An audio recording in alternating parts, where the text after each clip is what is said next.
It's time for something spooky. There's no game feed right now because there's a very important sound when I launch the game. Beep.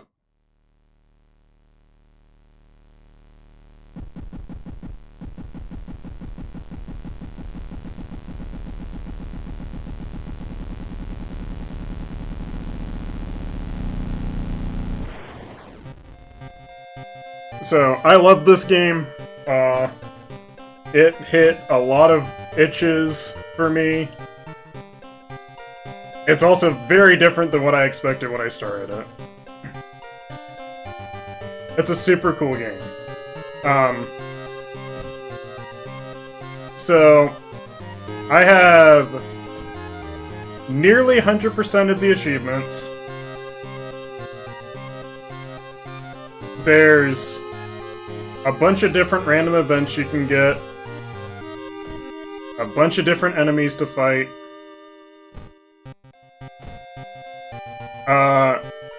This many endings. And 24 different mysteries, all with multiple endings. It's actually 23 because for some reason, when they released the game in 1.0, they took out one of the mysteries and put it into like a hidden folder for like example coding for custom mysteries. So, I've not done that one, and I keep forgetting to put it in. But anyway, that is a Nintendo 64. I'll give you 64 salutes here in a bit. There's also a bunch of different color settings that you can do. There's a bunch.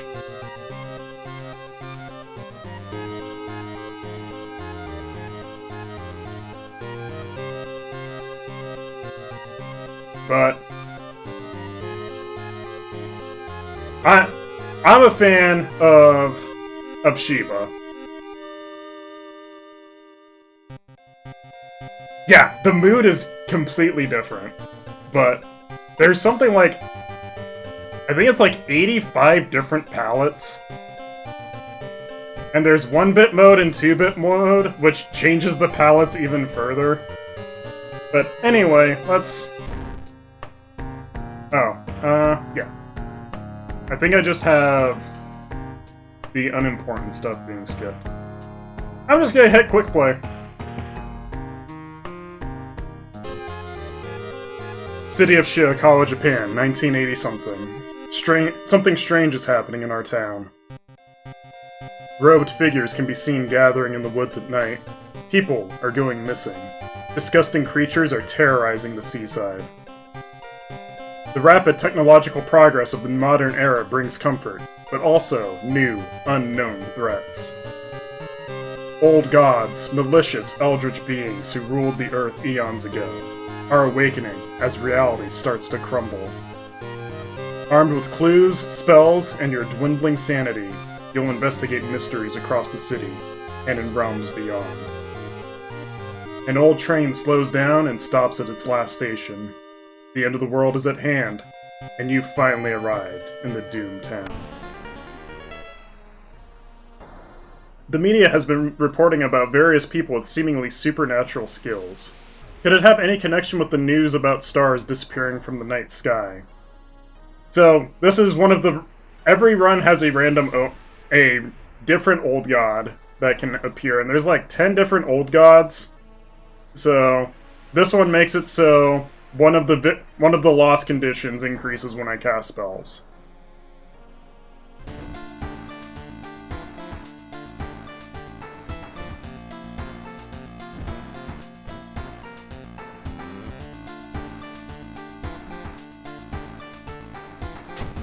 Okay, so there's a lot to go over.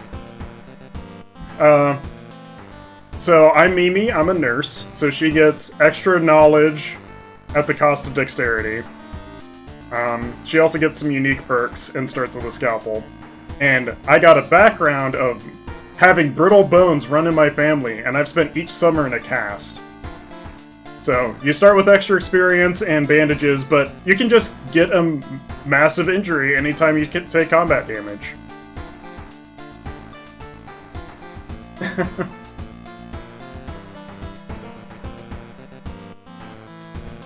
So, a scalpel is a knowledge-based weapon. That means it's faster to use if you're high in knowledge. Your stats, are mostly for, event checks. But they do affect your combat in a way, usually only for speed-related stuff. So let's go ahead and equip the scalpel, and there's a bunch of different locations that can appear in the town, but we're just gonna randomize it. Back in your home, you think of your next move.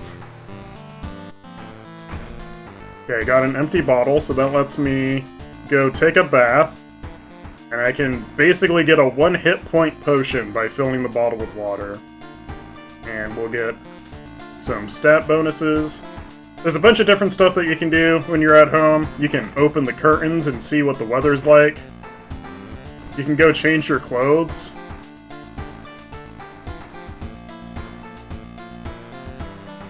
We'll do surf. I like the surf shirt. You can look through the peephole.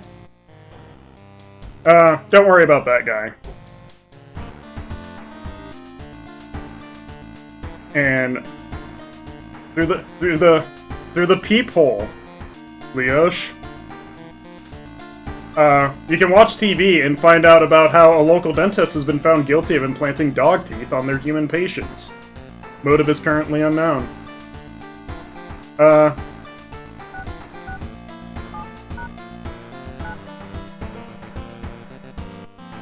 We'll just call Junko real quick. And most importantly, the mysteries. Inexplicable and morbid events have been plaguing your town for some time now. You've marked down 5 of them, hoping that there is something connecting them. So you can do these 5 mysteries in any order.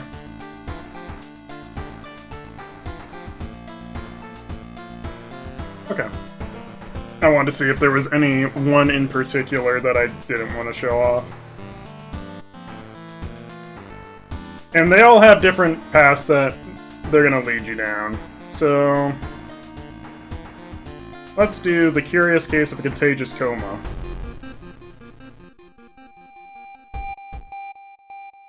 More and more people fall unconscious and cannot be awakened. People who try to wake the patients up only end up falling into a coma themselves. A whole wing of the town's hospital has been dedicated to warding the comatose. Is there anything connecting these people? And how did these strange illnesses start? Let's check the news reports about this weird disease and try to find the cause before more people fall asleep. So, this is the main game screen, where there's different locations throughout the town that you can go to. Your current objective is marked by the circle, but each location has something that you can do. Like, you can go to the town and shop for items. You can go to the hospital to get treatment. You can go to the witch's tree to get cursed. The hardware store has more heavy-duty items. And there's a side quest in every mission, so this one is investigate the village twice. So let's go ahead and do that. So you'll go somewhere, you'll draw a random event or a fight.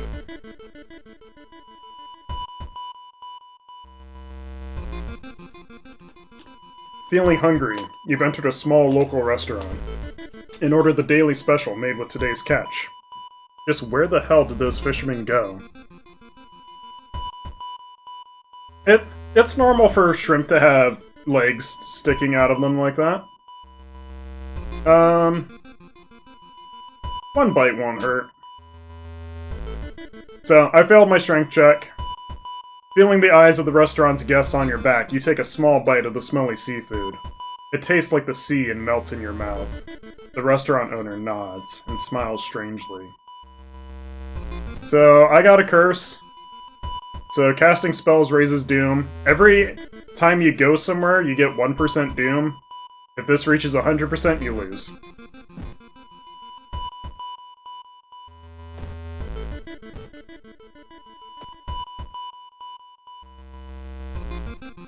You stand in the middle of the field, frozen in terror.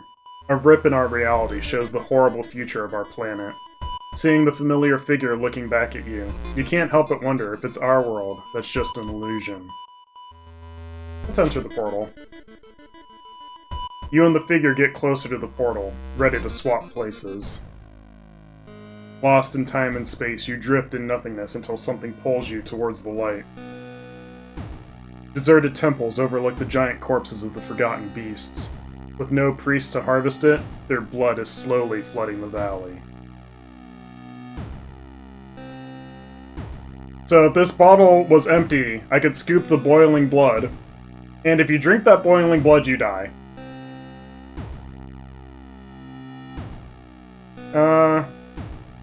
We'll submerge ourselves in the blood. You take a step into the pool of blood. The crimson liquid burns your skin through your clothes. Besides the boiling blood, something else rushes into your ear canals. The voices of countless scholars, revealing forbidden secrets. An old man from the village hands you a package. This should help you understand the illness. So generally, completing the side quest lets you get the better ending of a mystery.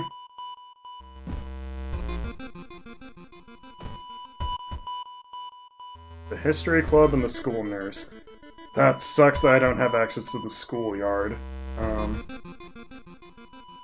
So the history club lets you spend a bunch of doom to get different occult items, or a level up perk.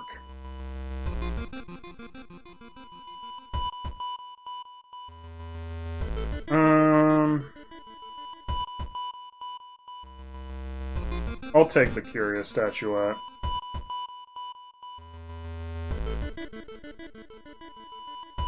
Get more knowledge, since I'm a knowledge-based character, and let's go investigate the school.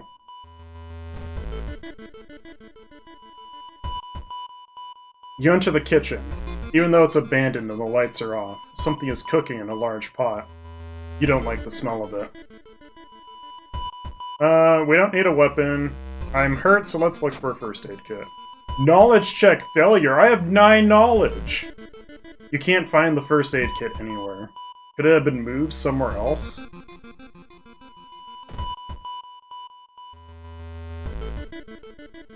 Since I'll be in downtown, let's boop the dog on the nose.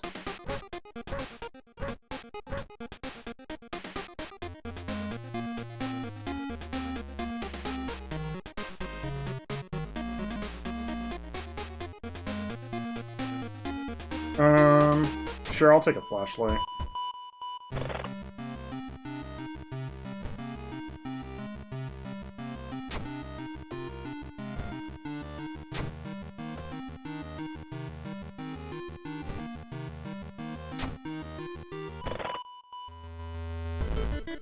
Reports mention a patient 0. Who could they be? Well, we already figured out because we did that side quest. Through the dirty restaurant window, you notice a shady-looking man wearing a jacket covered in strange symbols. He stops in front of a house, visibly nervous. Before he enters the house, he turns around as if he's checking for any unwanted followers. What could it mean? Let's follow him. The door is locked, but you think you can repeat the knocking pattern the suspicious man used. Nothing happens. You need to sneak into the hospital and borrow the information about patient 0.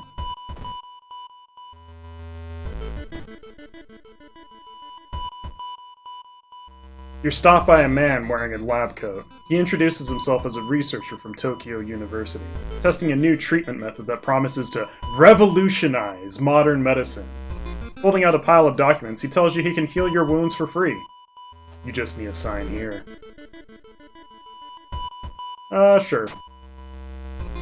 Later, you wake up in a surgical ward. There's no sign of the doctor, but you feel healthier, and notice that one of the wounds is gone without a trace. Unfortunately, I don't have any injuries. Huh, I didn't realize I got a spell at some point. Sure, we'll get a broken jaw.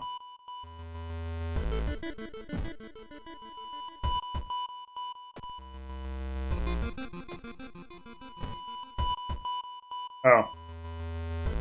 I missed the opportunity to heal it, so thumbs up. I'm used to the curse variation of that event, which just gives you +1 curse removal. So, we have a broken jaw for no reason. That's fine. You've got their name and address. Let's get out of here.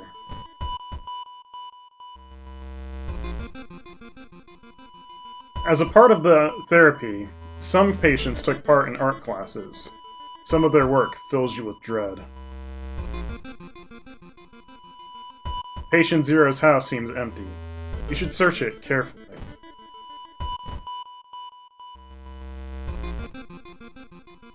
It's getting dark as you arrive at the cemetery, and shadows move in fantastic and unaccountable ways between the tombstones. Finding the right grave may prove to be a challenge, especially when you feel someone's gaze on your back. You whirl around and see who's behind you. Luckily, the other person is a kind old lady who points you to the tombstone you were looking for. Under a stone, you find a note someone left for you. That man dabbled in magic. You found a journal describing a certain village and instructions for a summoning ritual. It seems that he tried to contact an entity from the Dream Realms.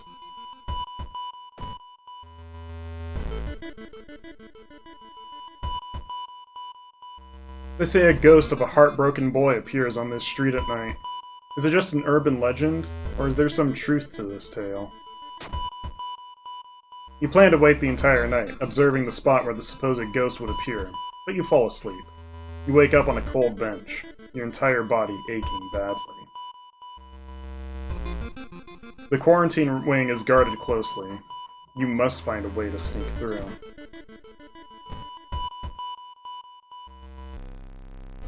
You're stopped by two nurses, ready to apologize and explain yourself. You notice their weird smiles, dead stares, sharp knives. And here's combat. This is a kind of complex combat because there's not normally two enemies. But here's how much health they have, what type of damage they'll do, how much it is. Power is how hard it is to hit them. This is your action meter. You have 200 time points. Depending on your stats, you have different amount of time your actions will take. So we'll go ahead and guarantee a hit.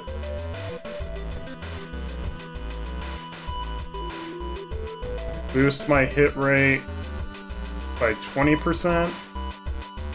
So there's a good chance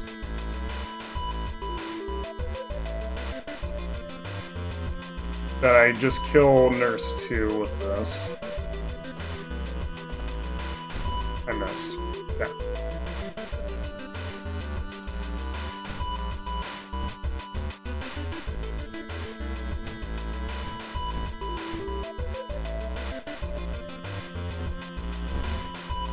Okay, Leash, I fucked her up so much that she exploded from my scalpel. Oh cool, I'm coughing blood. I didn't need that 2 dexterity.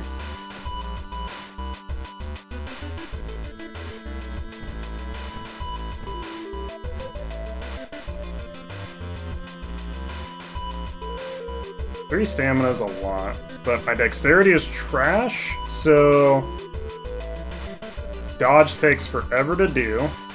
My strength is trash, so defending takes a bunch of time to do. So we're just gonna have to trade some blows here.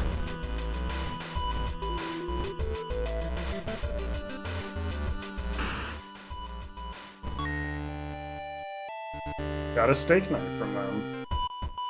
That's a dexterity weapon, so we're not going to be using it.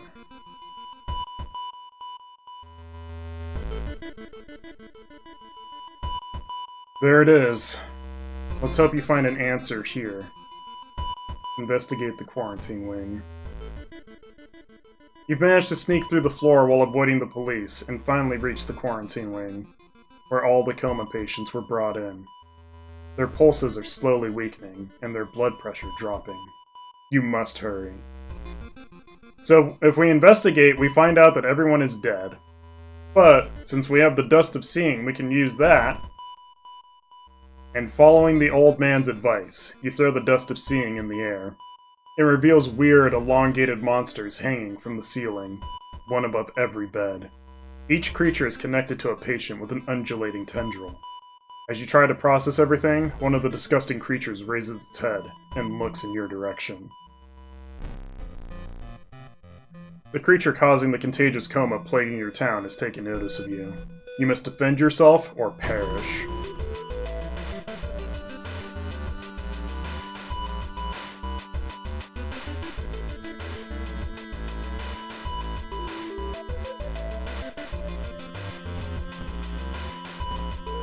Having no dexterity here really sucks.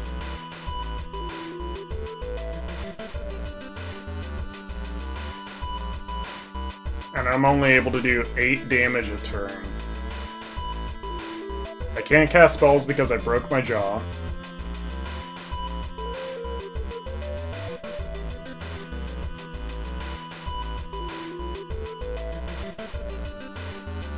I might have to disconnect people from life support.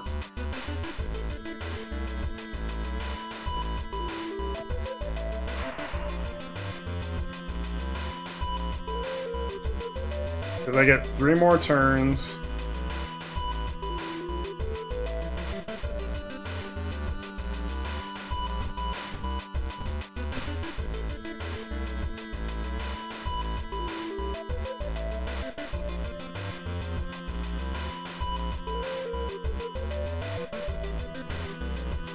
There's no way I can brace and prep and attack.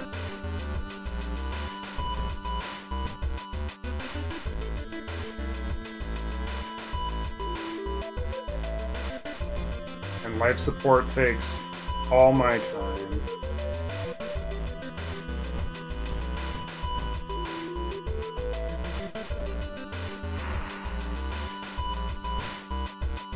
Oh, fuck. Unplugging takes 3 reason to do.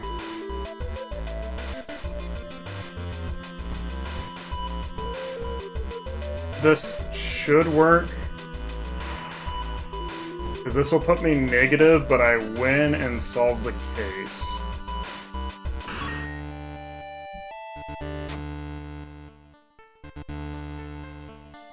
The creature's severed body falls on the floor and starts melting, slowly. The remaining part slithers back into the now closing hole in the ceiling. You've managed to catch a glimpse of the other side. The sight of the other side makes you fall to your knees. It wasn't the creature's body that you'd managed to cut off. It was merely a finger.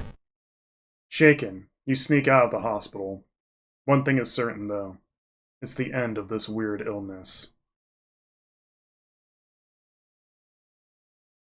So, good ending, so we got bonus experience, we heal a bit, and we lower the overall doom.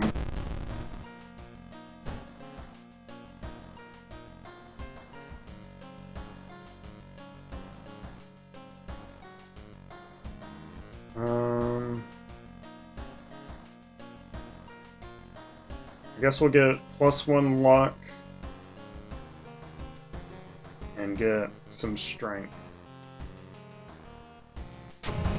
After every mystery, the old god stirs and something new happens, so now if I want to go get my injuries healed, it costs more.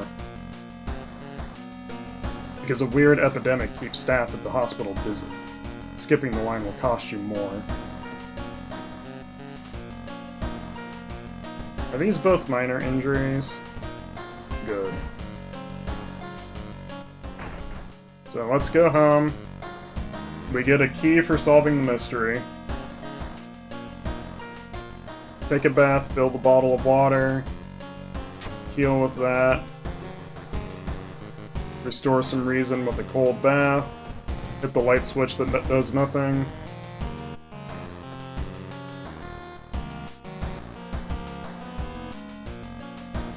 Don't want to do Perilous Parable because I need to be able to heal somewhere.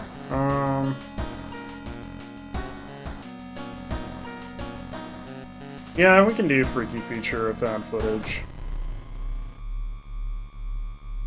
3 students disappeared in the process of making a documentary about local folklore and legends of the nearby forest. Now, on the first anniversary of their disappearance, a suspicious man has started asking questions. He claims to be a private investigator hired by the parents of the students. Except the parents of your friends didn't hire him. Who is he? And what did these students discover out there?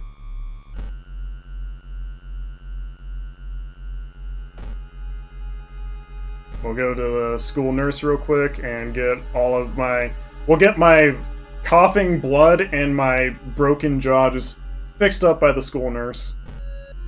No big deal. We'll spend some Doom to heal up real quick.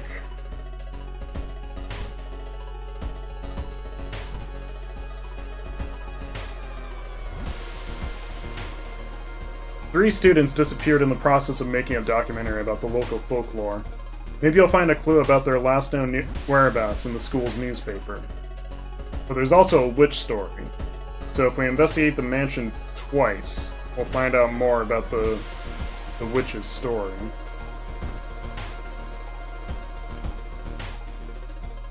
In the mirror, you catch a glimpse of something that shouldn't be there.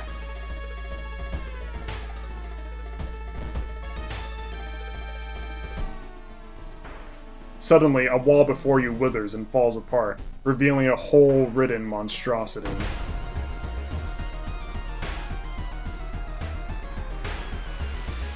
God, he has 40 power.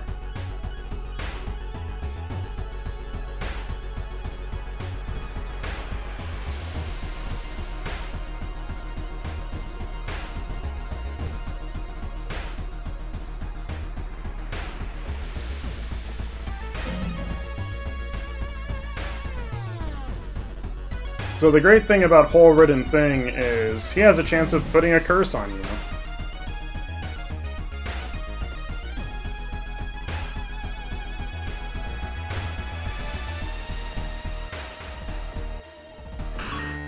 We didn't get the curse. He can give you the Curse of Holes, which just make you lose 2 stamina whenever you finish a mission. The legend says the witch was buried alive for kidnapping and murdering 2 children.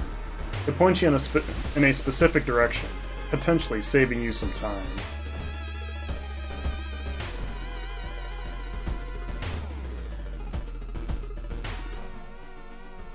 You carefully enter the biology classroom. The room seems empty at first until you switch the lights on. You gasp in horror. Lying in a pool of blood is one of the teachers, with a fruit knife in their hand. There's a jar of formaldehyde on the nearest table. Mesmerized by the spiral pattern on the sea creature's skin, you step over the dead body and come closer. And then the voices start.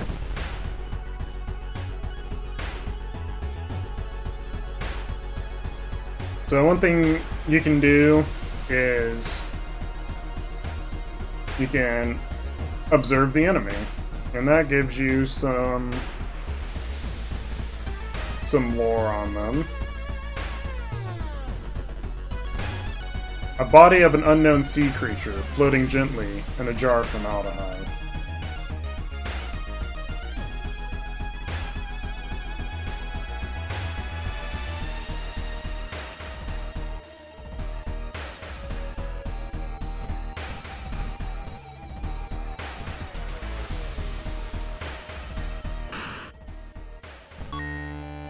Oh cool, it dropped a lump of flesh.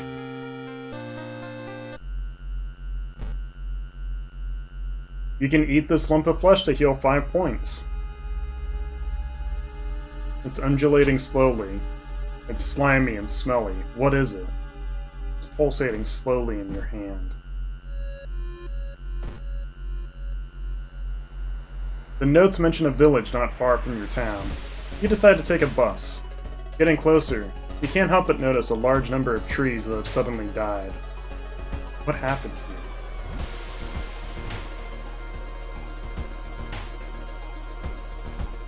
Walking through the park, you find a little girl crying alone in the playground. When you ask what's wrong, she says that she can't find her mommy. Luckily, you spot the girl's address on a backpack lying nearby. We'll take her home. You offer to take her home. When you get there, the terrified mother slams the door in your face. From behind the door, she starts screaming to get the girl away.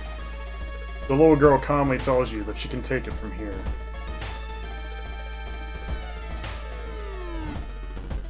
Everyone in the village is unsettlingly friendly. An old farmer points you to an old stone.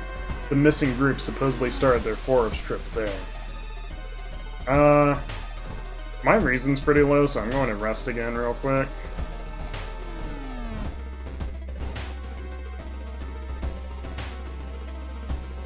An old man stops you and invites you into his house.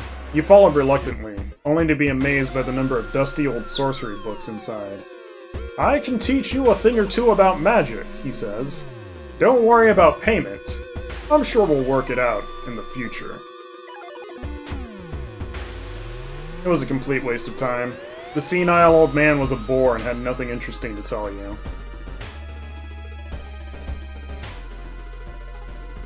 Well, I guess we'll start here and work our way through.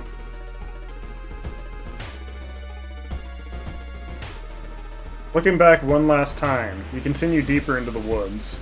The group must be there somewhere. It's not my true old man voice. Sorry, Eliash. It's just a facsimile.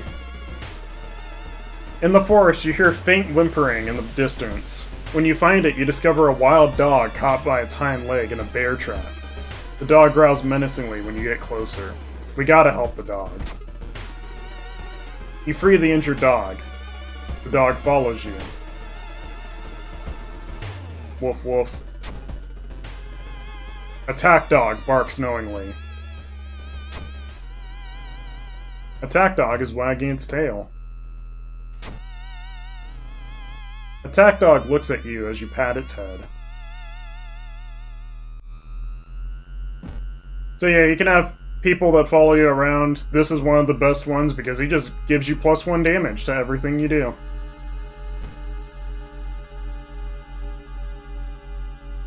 People point at and talk about a man on the other side of the street. He looks confused, muttering to himself while occasionally touching a festering wound on his cheek. You stop in your tracks and listen to the man's cursed incantation. Why is this guy in the forest? Mind Drain. Mind Drain's a pretty good emergency spell. Casting spells doesn't take any time on your turn. They just usually have pretty steep costs.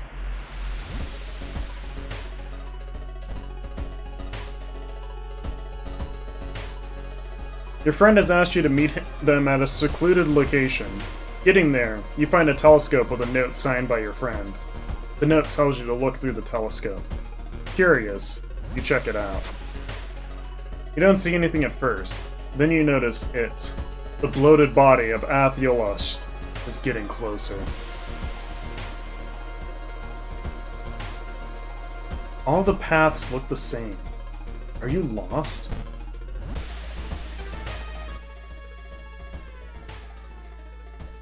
The rumored witch house seems empty. In the basement, however, you find a camera pointed at the large hole in the ground.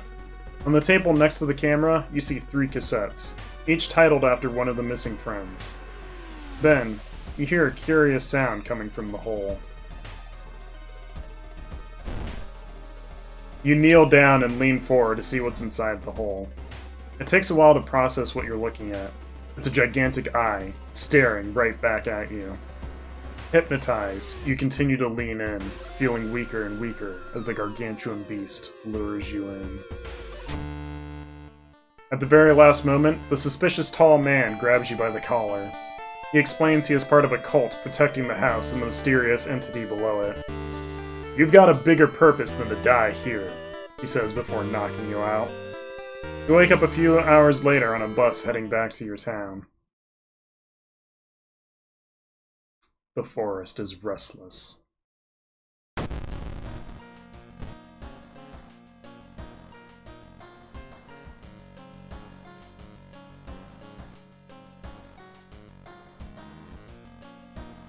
None of these give stats.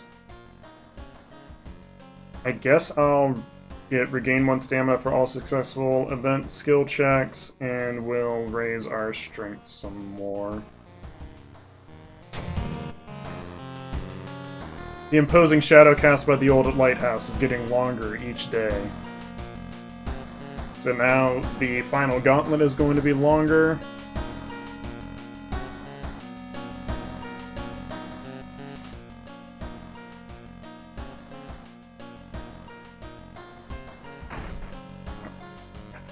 I've never seen it take this long for the mailbox to start banging.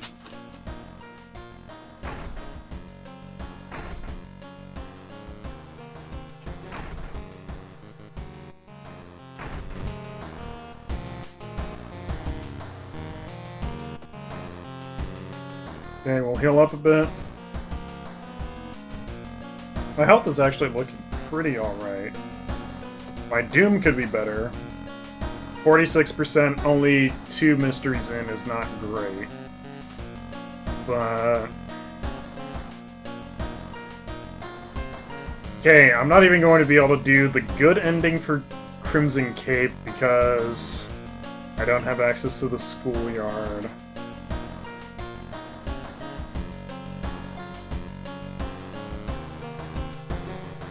This was honestly a really rough set of mysteries, because I've had boss fight, boss fight, boss fight, boss fight, long trek. I guess we'll just get Akamanto out of the way. A new game is spreading among your friends. A dare to stay in the unused school restroom after classes.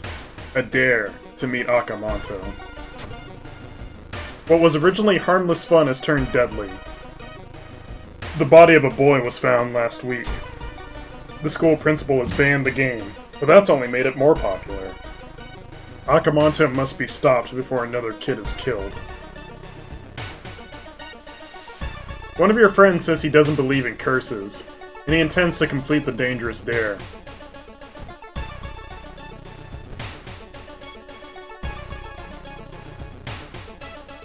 You catch a glimpse of an art class. One disturbing painting draws your attention. You gasp in pure horror. The twisted faces, impossible angles, and enormous monoliths make you sick. You reported it to your principal, who promises he will take care of it. With your friend safe for now, you should look into the legend. Maybe records in the city's library make mention of Akamanto.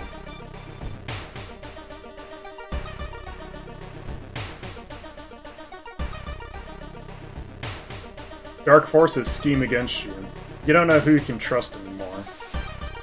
I have mushrooms growing on my face now. You can't trust anyone.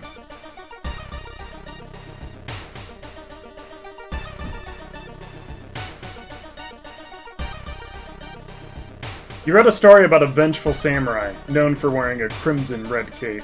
It's an interesting find for sure, but you need to find more information.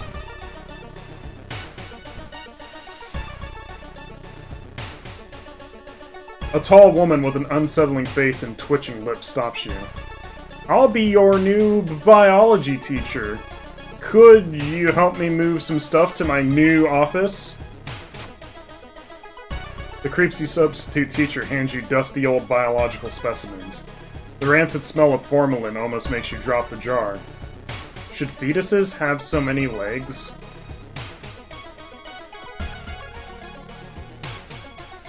One of the articles mentions a young doctor who performed life-saving surgery on a victim of a brutal assault. The assault happened in a toilet stall. Maybe he still works at the hospital and can share some information.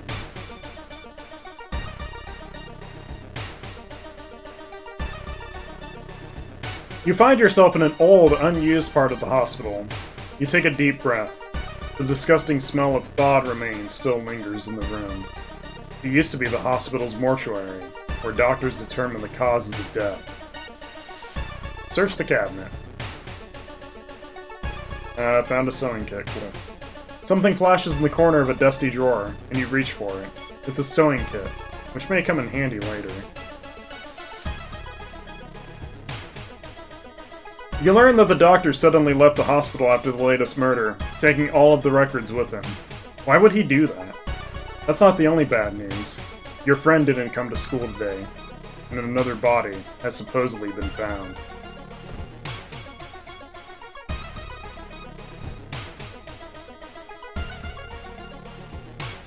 You hear a faint sound while walking outside the biology classroom. Inside is an old anatomy model, its heart beating. The sight almost makes you sick.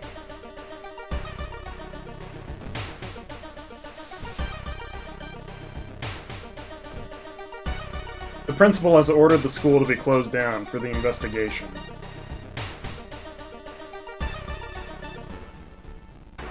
You can hear a faint sobbing sound coming from an alley nearby. There you approach a man on his knees. When you take a step closer, he suddenly stops and perks up. You can hear the nauseating sound of tearing skin.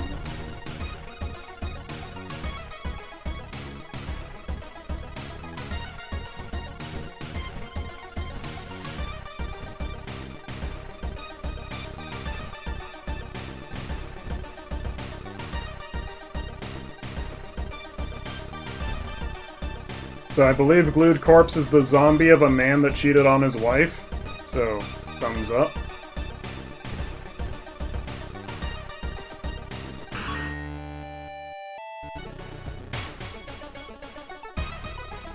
You break the window and get inside the school unnoticed.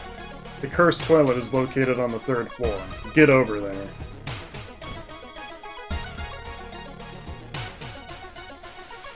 I don't know if 8 of each health is going to be enough. Let's get up to 10.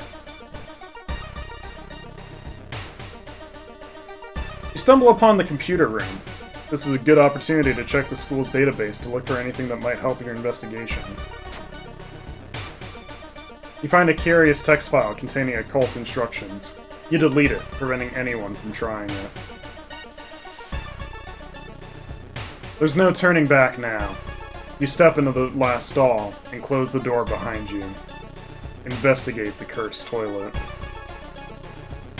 You wait in the stall, trying to be as quiet as possible.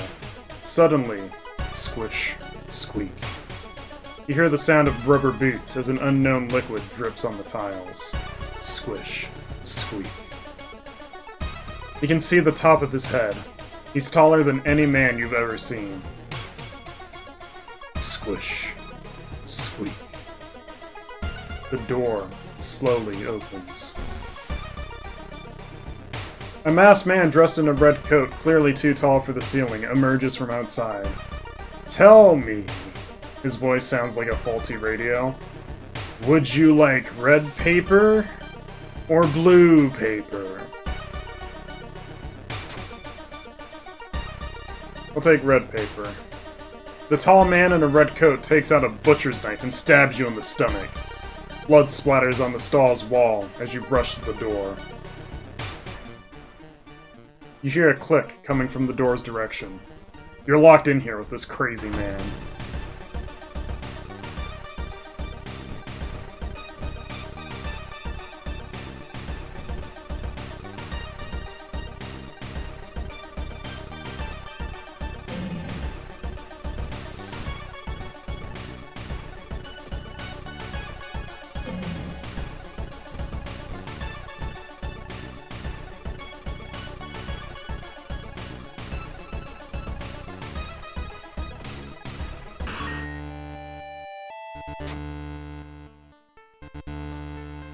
Blood flowing from wounds in the talisman red coat make it look like the man is slowly melting.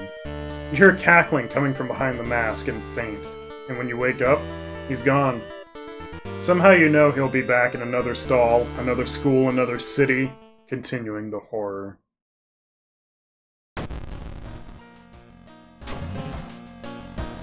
Roads leading out of town were closed by the police. You'll have to find a new way out. Going to the village, mountain, or the mansion or forest costs more doom.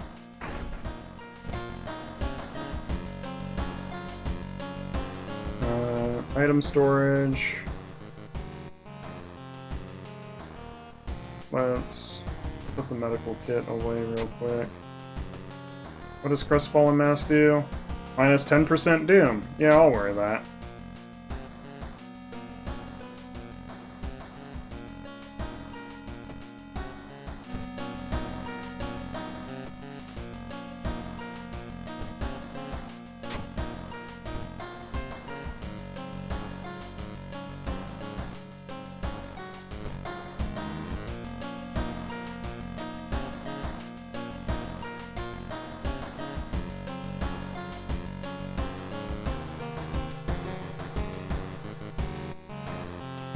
Let's do Nightmare News of the Noisy Nails. The morbid killing spree continues as another body is found in the city's river. Every victim shares one common trait. Their finger and toenails are missing. They've been pried off. Why nails? Did the killer have a hidden motive? Are they sending a message? You must hurry up before they claim another victim. With no leads, a trip to the police station could be useful. Your friend's cousin works there and she could help you. Time is of the essence, so you decide to take a shortcut through the abandoned building site.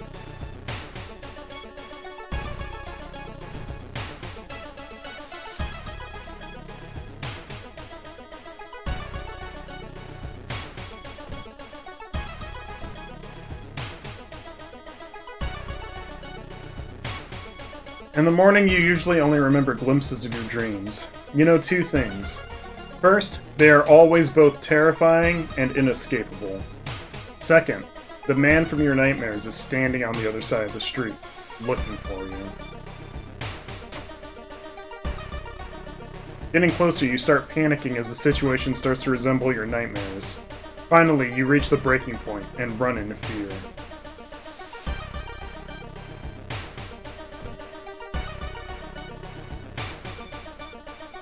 Reluctantly, your friend's cousin gives you a photocopied file. You thank her and leave quickly. The school building seems like a safe place to study the file.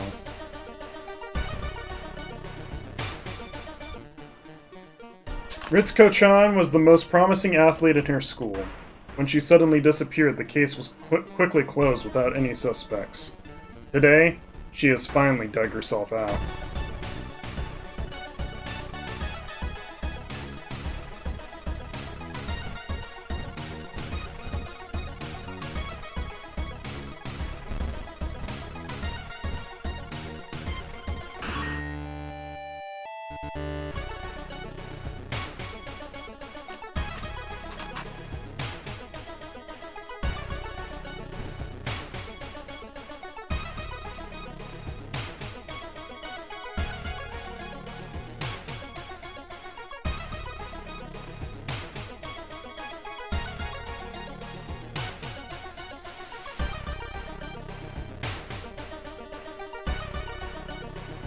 The victims of the serial killer seem to be chosen randomly. There's no obvious pattern in regard to age, sex, and education. You should continue your search in a hospital where the victims are.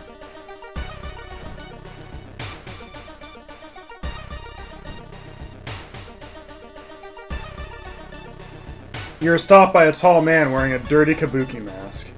He'll make it harder than it needs to be. Give me your fingers. You hesitate, seeing something metallic in the man's hand. Try to run? Yeah, I had a feeling that was a dex check. You try to run, but trip and fall to the ground. The masked man jumps on you and rips off a couple of your nails with a pair of pliers. Why?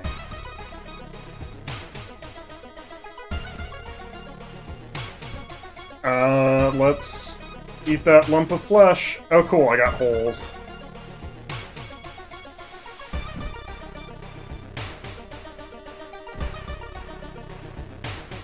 You try to sneak into the mortuary, but the hospital staff is on high alert.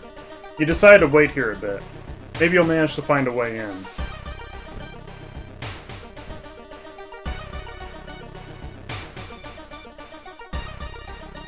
When the patient came home one morning covered in scars and babbling about aliens, the police had them committed. They're mumbling something quietly as you pass by. You immediately understand that the only difference between you and the crazy person is that you haven't been caught yet. You convince them to sneak out and join you in your quest.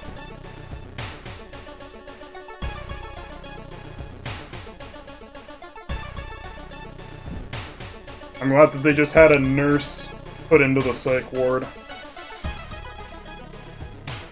One of the mortuary technicians acts strangely. He has left the building and returned twice already. Each time he comes back, an ambulance with a new victim arrives.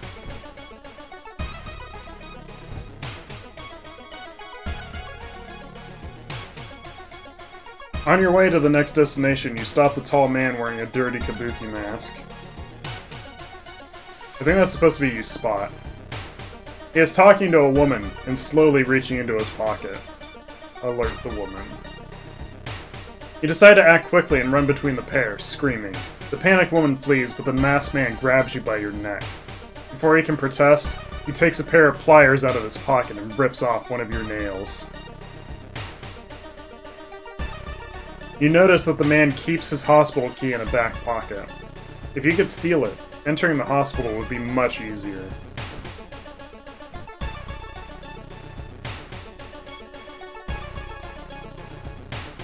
Seeing the two chopped off heads, you can't help but wonder who's been preparing your food for the past week.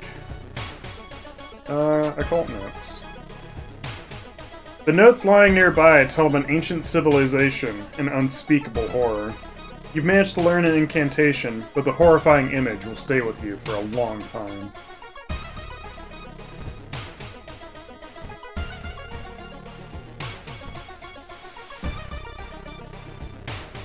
Oh, I'm sorry. You excuse yourself after bumping into the man. He frowns and hurries away, not noticing that you managed to steal his hospital keys. I have 5 decks. How the fuck did I steal his keys?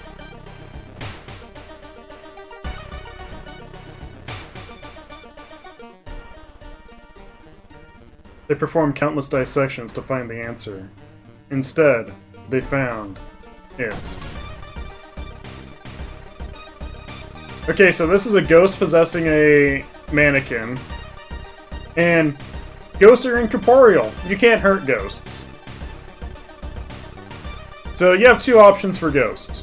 You can run from them. I guess there's 3 options. You can run from them. You can continue to leave money until they're appeased. Or you can play Mastermind by clapping a combination of claps and bows. But I don't want to take 2 to both my health and reason, so I'm just going to leave all my money here to kill it.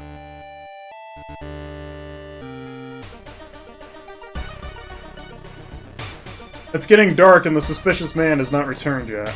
Now is your only chance to check out the mortuary and learn about the serial killer's victims.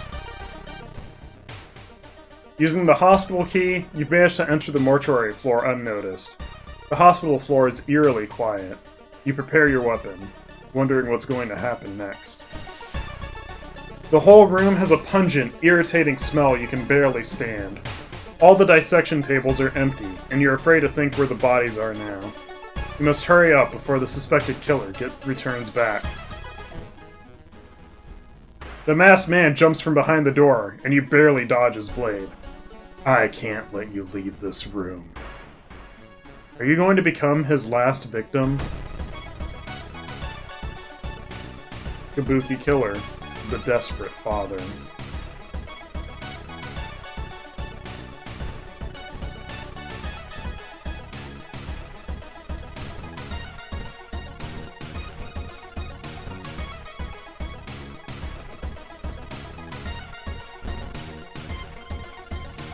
Okay, got some tiny cuts from that, that's fine.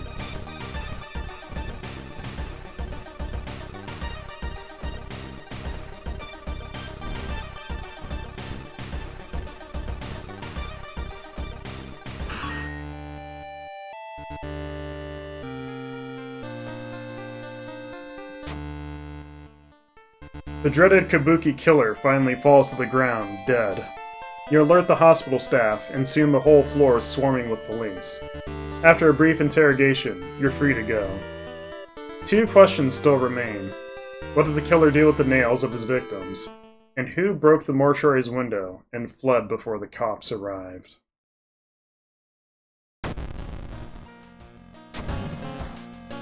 There's something wrong with the tap water. It's black and oily, and glistening, smelling like death. You hope it's just a temporary issue. So now I cannot use the bathtub in between mysteries, so I lose one of my good way of healing. It was self-defense, Melly. He attacked first.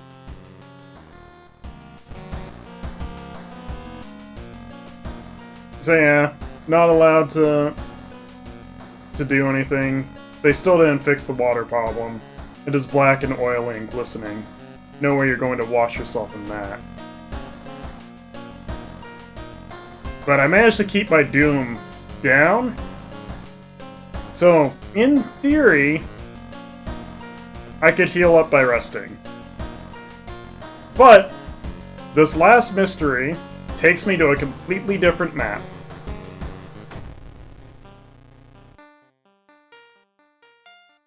The Perilous Parable of Peculiar Painting. A damp-looking letter addressed to you arrived this morning. Mamiya Ichiro, a famous painter you were once a huge fan of, has replied to a message you sent him last summer. He thanked you for the letter and invited you to his mansion. You were going to witness the creation of his true masterpiece, he wrote. Just how could you decline?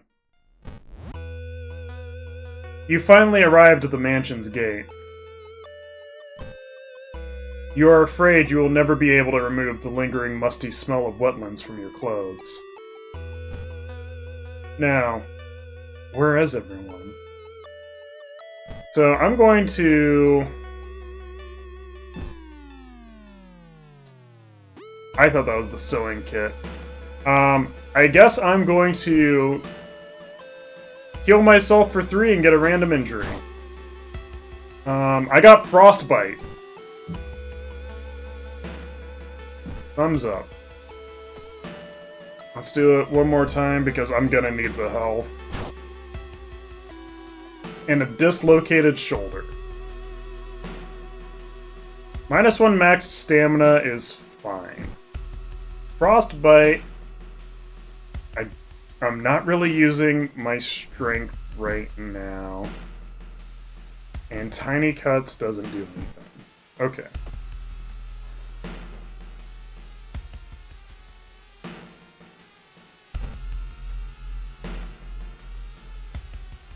Following a suspicious person, you enter an old, run-down mansion room.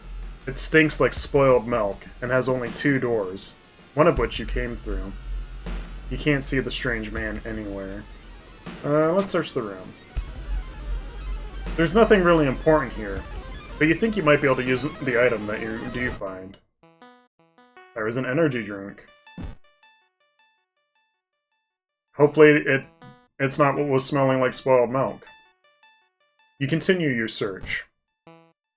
While walking through the empty mansion, you can hear something rustling in the bushes behind the building. Walking through the woods, you discover a sweater. It's torn apart and covered in blood. But where's the owner? A wild beast must have killed this poor person. You say a quick prayer before continuing. Crouching next to a moss-covered stone is a woman. Hello? Are you here for Ichiro-san's showcase of the newest painting? Where are my manners? My name is Amy, and I'm a curator working for the art gallery in Shiokala. Amy smiles. Ichiro-san is somewhere in the mansion, I'm sure. I'd help you look for him, but I want to catalog these. she says, pointing at the rock. These ritualistic markings are unique to the region, I've been told.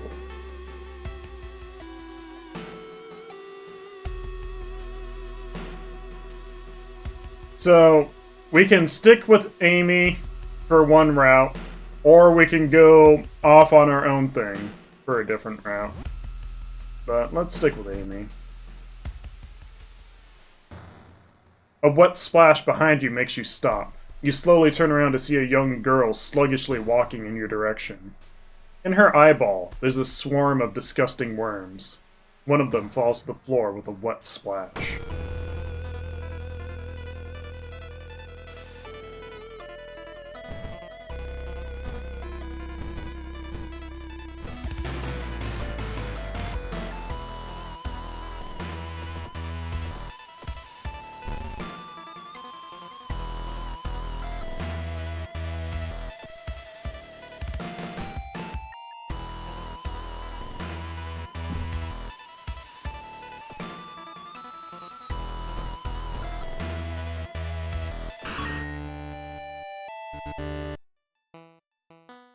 You hear the sound of glass breaking somewhere in the mansion.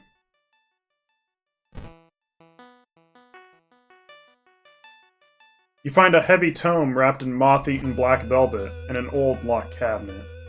When you remove the book's wrappings, you recoil in disgust. It's bound in human flesh. Let's burn it.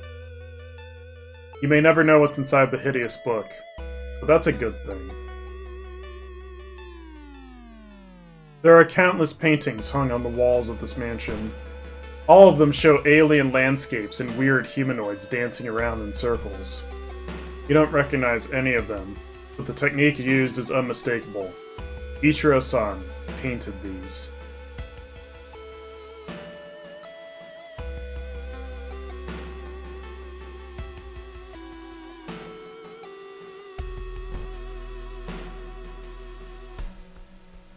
In the middle of a room, you see a man tied to a chair. You rush in to help.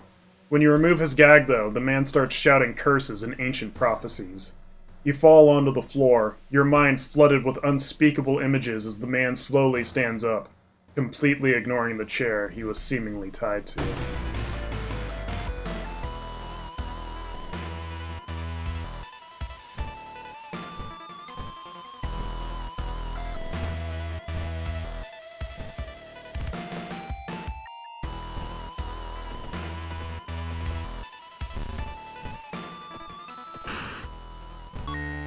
Yo, another curious statuette. There are countless paintings hung on the walls of this mansion.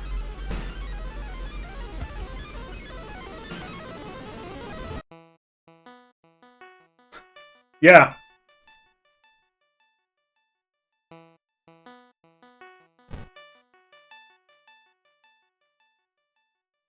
Corpses are strung up on wire, like macabre marionettes with painted smiles and rosy cheeks. I feel like we should stop investigating this mansion and call the police. Finally, you find a key in one of the desk drawers. You head towards the private rooms, hoping to find the painter himself.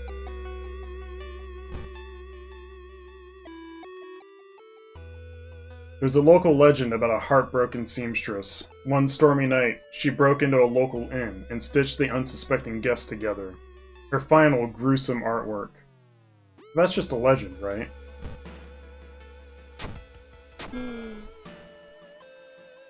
Spooky. Was hoping to get a sewing kit from that Cubner, but that's fine. You instinctively grab Amy, who almost faints at the sight of the room you both enter. Every visible surface is covered in obscene paintings and grotesque monster faces. Ichiro-san sits alone in front of an empty canvas.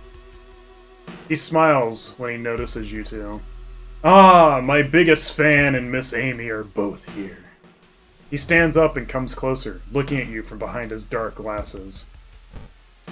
Would you be kind and wait for me in the foyer? I need Miss Amy to help me with the latest painting. Amy looks at you surprised, but doesn't say anything. So, we can go wait for her in the foyer. Or we can turn around and go back into the room.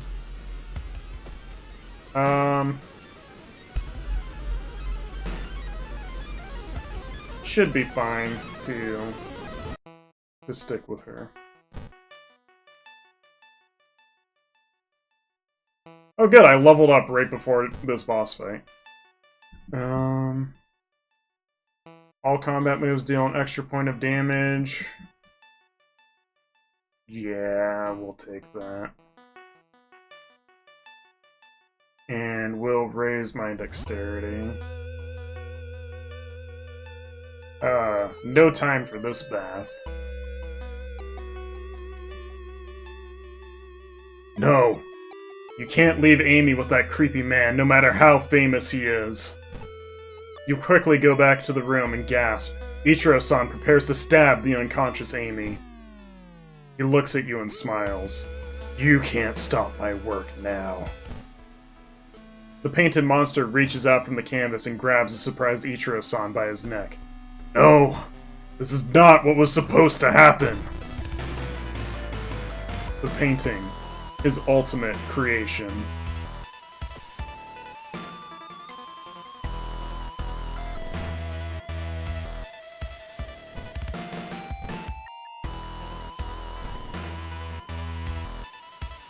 I'm gonna be taking 4 reason a turn, huh?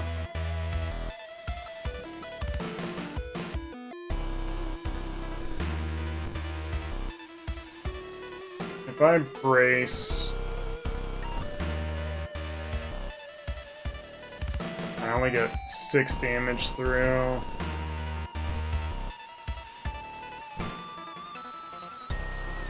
I have an 85% chance to hit. So if I do...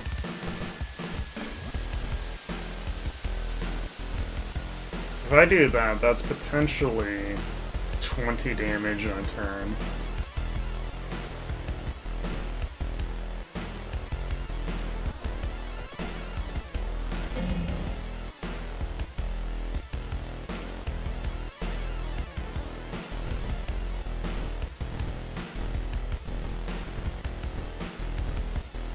And that's almost guaranteed to be the full 18.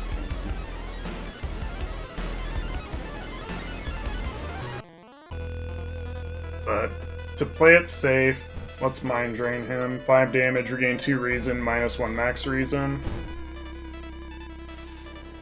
And then I can queue up 14 damage.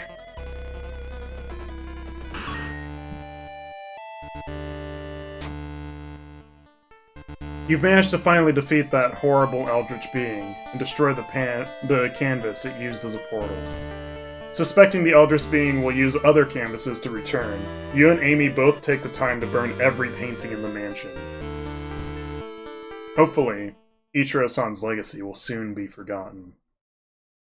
His greatest work, defeated. And now Amy joins us. Completing a mystery regains 1 reason. Which doesn't go into effect on the mystery you save her on? Oh cool, time skip. Just straight up 5% doom. I'd have sworn it was Monday, not Tuesday, right?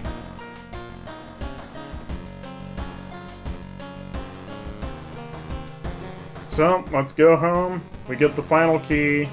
I can't take a bath because the water's still broken. Another day begins. Someone standing in the shadow, watching your door. And now we go to the lighthouse. The ominous lighthouse has been closed down for longer than you can remember. Multiple padlocks prevent you from entering the building.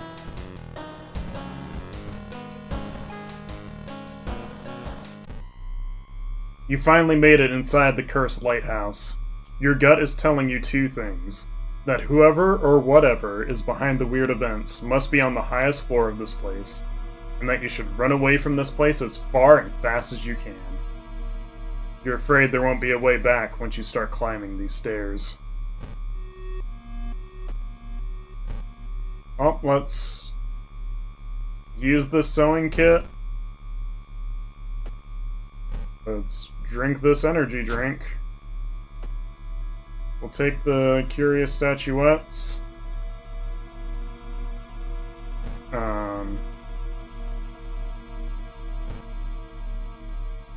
Let's get some bandages to heal my frostbite and my dislocated shoulder.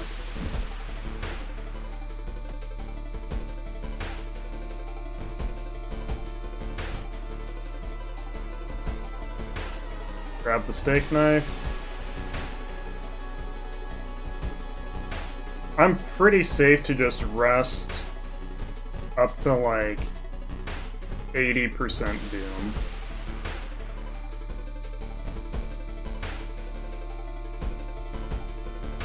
Following the winding staircase, you find a metal gate that blocks your way. It's locked, but you notice an electrical cable. It seems to connect the door to a hole inside the central pillar.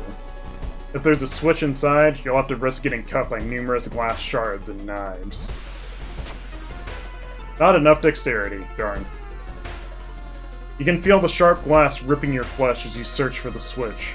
Finally, you grab a cable and follow it with your bleeding fingers until you find the button. With a buzz, the gate opens. So the lighthouse is basically a series of skill checks with the potential of one or two other things.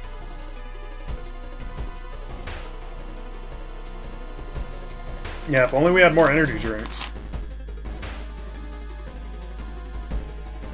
You're stopped by a girl wearing a dirty black school uniform. "I'm sorry, but I can't let you go any further," she says, reaching for her bag. "It's too late anyway."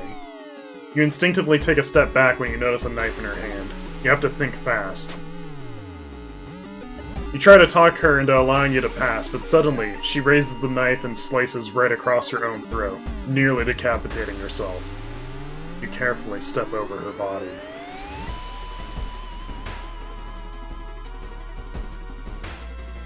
Following the winding staircase, you are stopped. Wait a minute. Someone has been taking photos focused on you. The photos include the enemies you fought with. There's something wrong, but you can't precisely say what. Select the second enemy you fought this run.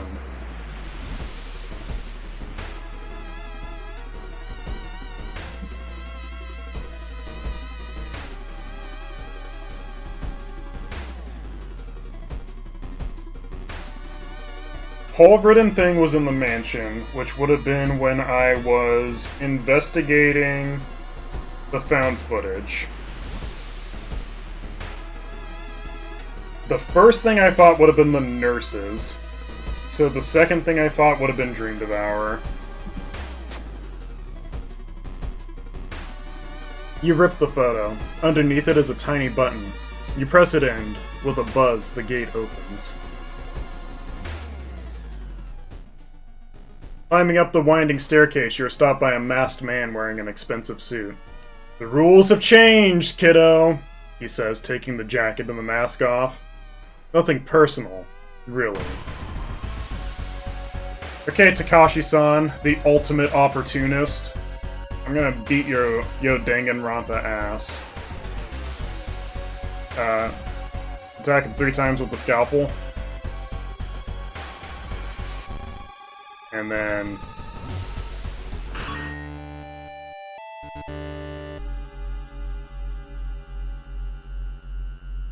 he has a lot of power, so if you're not a high enough level, it's really hard to hit him. And then he's just doing +2 Doom, which I have lost runs to him. Following the winding staircase, you're stopped by darkness. A thick black cloud is obscuring your vision, and you can swear something is waiting for you inside of it.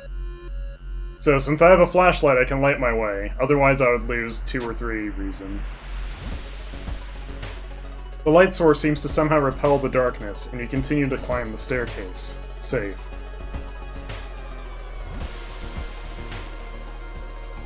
Following the winding staircase, you're stopped. Wait a minute. Someone broke into your apartment, stole all the clues and newspaper clippings, and pinned them here. The more you study them, you discover you can't remember any of them, except one.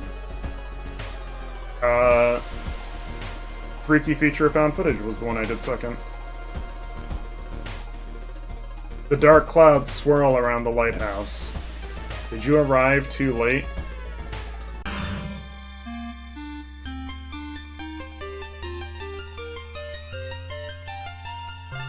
As the unnatural fog slowly lifts, you're relieved and collapse on the floor. The next day, everything feels like a bad dream. You've managed to stop the ritual awakening the eldritch old god, but what's done is done. It will stir in its slumber again and again, until the stars are right once more. You're safe. For now.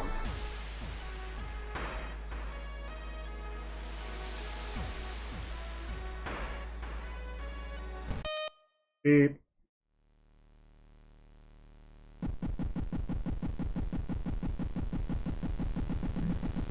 Yeah, I owe Rena 64 salutes.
Okay, 64 salutes.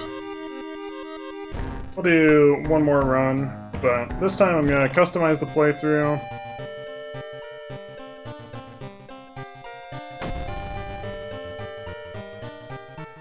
Just so you guys can see, there's a bunch of characters and a bunch of different backstories. So all the characters have different perks.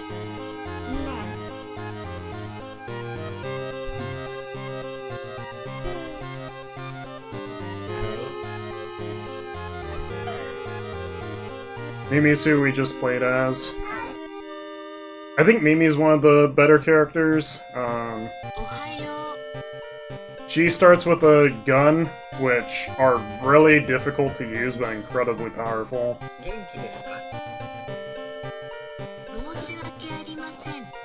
Ayaka is the strongest character in this game, in my opinion. Because she's basically the risk-reward character, where her level up perks are like, get increased damage for every curse you have. And she gets 2 curses every mystery. So if you just History Club and roll until you get one of her curse-based perks, you get to just do... I think my record is like 13 damage an attack with 100% accuracy.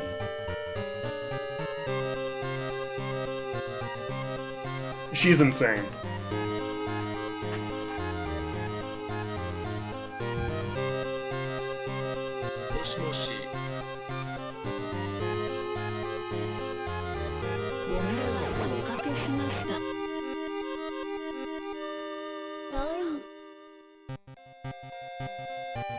But I have not completed a run with Toshiaki, I believe. When Toshiaki discovered the club's sinister intention, he flew into action, stealing their most prized possession. This cursed book will either save or doom our entire world. So he starts with the Necronomicon.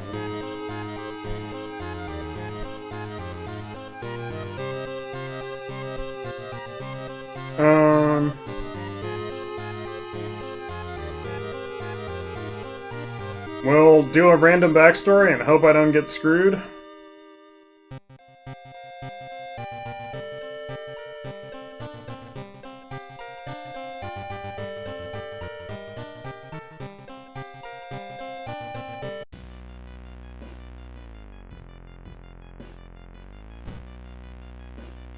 Scenario mode, as far as I know, has not been implemented yet. Classic mode is what we did, and then there's endless mode, which is just see how many events you can survive.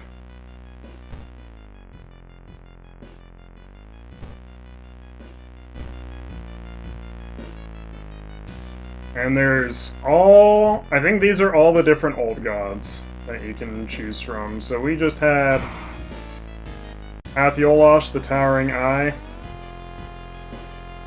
I'm going to do Herald of the Shattered Court, because I have not done this one at all.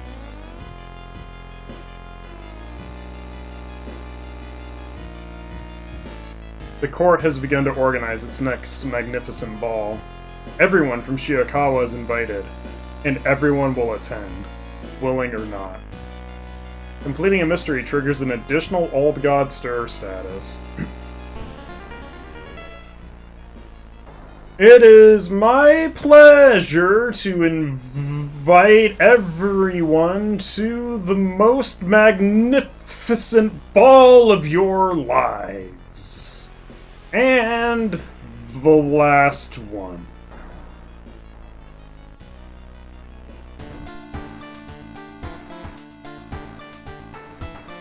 Only one additional action available per location. That should be fine. The Necronomicon you've stolen contains powerful spells and horrible secrets. To activate its power, retrieve more pages when you level up. The cult can't be allowed to have this cursed book. Completing a mystery lowers doom by 10%.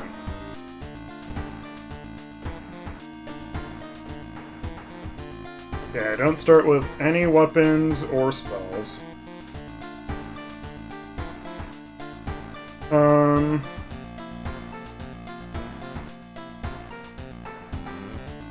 We'll shop for items. I want the schoolyard available. I want the hardware shop, which is tree. Okay.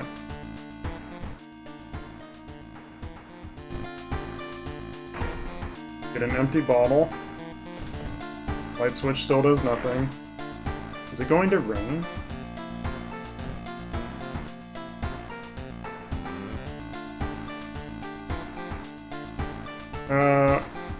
We'll worry that. Someone's standing in the shadow watching your door. Let's fill the water bottle, get some experience.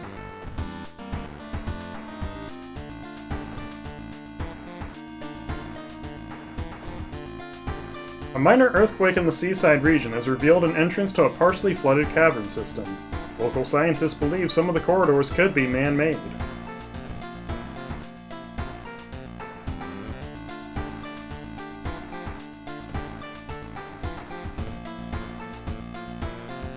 General arms, fear, freakish, horrible history, passive. I want to re-roll until I get... Okay, I want Restless Rumors of Residential Recluse.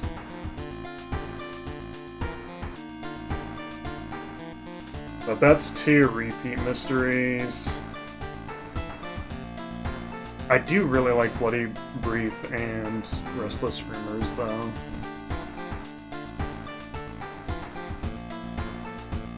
There we go. This is a good set of mysteries to show off. So, we'll start off with Vicious Verses of a Violent Vigil. You've received an official-looking letter. What does a law firm from Tokyo want from you?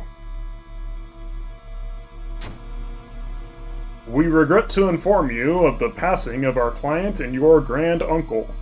His funeral will be preceded by an overnight vigil as per the client's request. There's an address and a list of people expected to arrive. You don't recognize any of the names. Intrigued, you decide to check it out yourself. What's the worst thing that could happen? Following the directions from the letter, you slowly fight your way through the overgrown forest path. The old mansion looks like it was torn down and rebuilt many times. But where is everybody?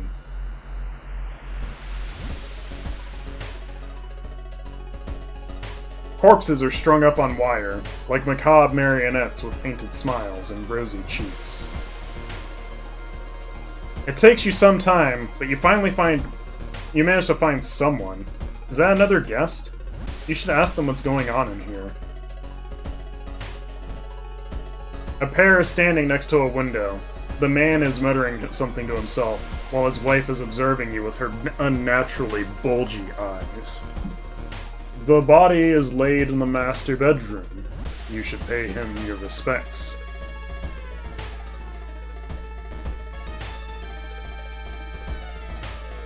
I just realized that this dude's stats are fucking garbage.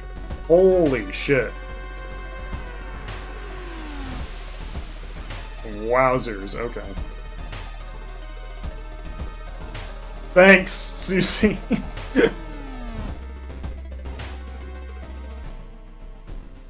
You enter a room full of wooden statues.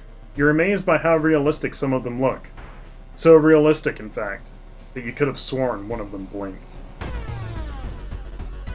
Yeah, he has the Necronomicon and nothing else. So, I can punch for 2 damage against this dude with 23 health.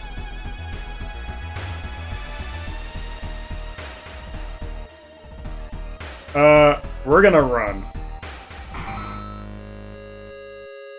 So running just eats 5% doom. Yeah, we don't have a dog. Pressing a handkerchief to your nose, you enter the dark room. There's no way they allowed your granduncle to just lie here. What was the correct bow and clap order? Maybe other guests will know? As you return to the corridor, you notice another family member has arrived. You notice all the guests are studying small cards. You should ask them about it. You didn't get this with a letter? Here, take mine. We would like to thank you on behalf of our client for participating in this vigil on such short notice. He was a spiritual person and left instructions we are asking you to follow closely. Start of the vigil. Pray over the body. Clap, bow, bow, bow. Modest supper. Pray over the body. Bow, clap, bow, clap. Feed the plant in the study with blood. You know, the normal thing that a spiritual person does. Cover the mirror in the storage room. End of vigil. So, clap, bow, bow, bow. Akane. A young woman wrinkles her nose when she notices you. You can swear you've seen the symbol engraved on her necklace before. Let's not pretend like we want to be here. So, back to the bedroom. Copy the mysterious symbol into my pamphlet, and clap, bow, bow, bow. You think you got the order right. Well, we have an hour to kill, so let's explore this mansion. The whole building begins to shake as you enter the room. Suddenly, a stone pillar bursts through the floor where you stood just seconds ago. Noticing the arcane symbols painted on the stone, you take a step closer. Study them. Nope. You try to recognize the symbols, but they shift and change right before your eyes. Dizzy, you escape the room as blood oozes from your nose. Every family member is cautiously eyeing the smelly dishes placed on a table in the corner of the room. The guests seem strangely uninterested in this vigil. You should explore more and learn what you can. Well, let's check out the supper. I passed the strength check with a fucking 3? I got super lucky. The smell is nauseating, but you put some meat on your plate. Smells delicious. Adds a new status. It smells incredible. So we want to put the pamphlet away, because I'm going to the storage room. You shudder instantly, recognize the room from a newspaper photo. 3 years ago, a man hanged himself here. Why is a vigil being held in a place like this? So we check the wardrobe, and there's a meat cleaver in it. Which, I have garbage strength, but this is still better than no weapon.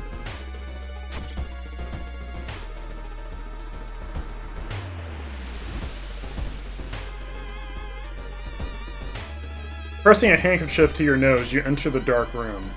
There's no way they allowed your granduncle to just lie here.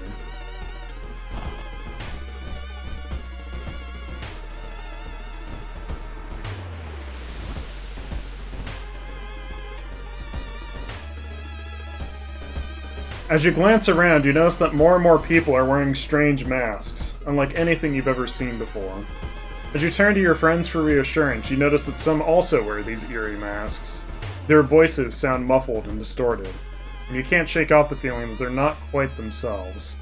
The hairs on the back of your neck stand on end, and you realize something is terribly wrong. This can't be healthy.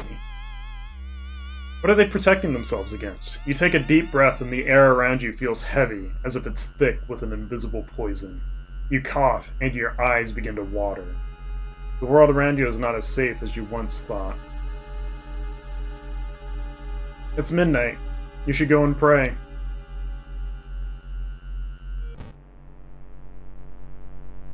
The body.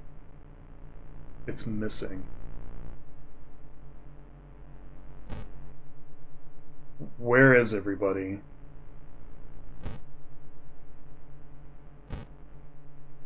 It seems that someone has already removed all the furniture from this room. The overgrown plant is casting an unsettling shadow.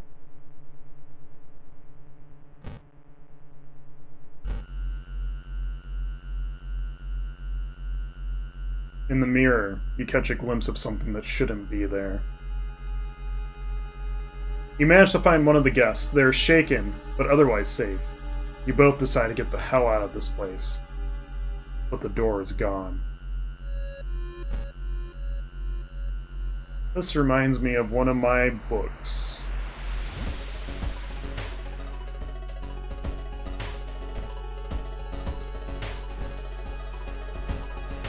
Well, let's go find a door. There's a local legend about a heartbroken seamstress. One stormy night, she broke into a local inn and stitched the unsuspecting guests together. Her final, gruesome artwork. But that's just a legend, right? Check out the sewing machine. On the sewing machine, you spot a strange engraving. When you get closer to investigate, your mind is flooded with forbidden knowledge. You leave the room quickly.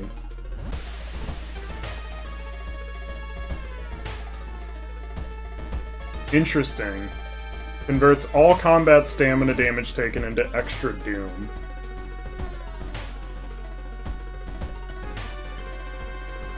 That'll be good if I'm, like, super low on health. Corridors twist and turn, trapping you in this mansion. You think you can hear the other guests somewhere, but should you risk getting lost yourself? I can't believe No Statman has gotten 2 successes, but that was a perception check, and that's his best stat. So, like, that's less shocking, but it's still a garbage stat. I believe the way checks work is the game rolls a number from 1 to 12 for a stat. And if it rolls under your stat, it's a pass.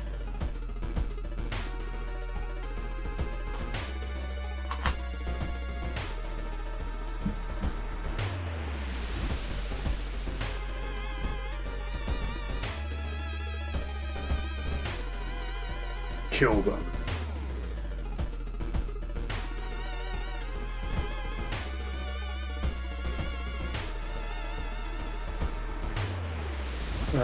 Let's try and find the other guest.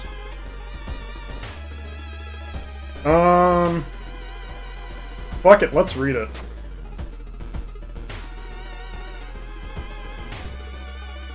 Add 2% doom at the end of the mystery. That's fine.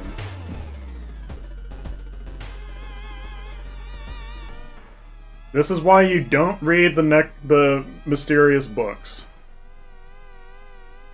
Following a weak, wavering cry, you enter a dark room. Inside, you spot a figure hunched in the corner. You recognize the expensive clothes, but this thing can't possibly be human. Don't look at me. Akane, transformed by her greed. Okay, even though my strength is bad, that's not an awful amount of time. 70% chance to hit, so I can do that for 90. And that's an 80% chance.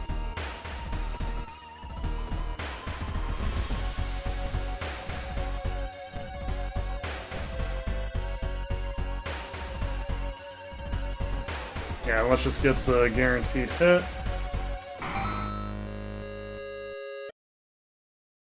As the vigil is nearing its end, the whole mansion shakes more and more until the walls start to collapse, revealing the shocking truth about your whereabouts. The walls of the corridor collapse, revealing an alien landscape. You can taste blood in your mouth as the slimy appendages slowly get closer. A voice in your head tells you what to do.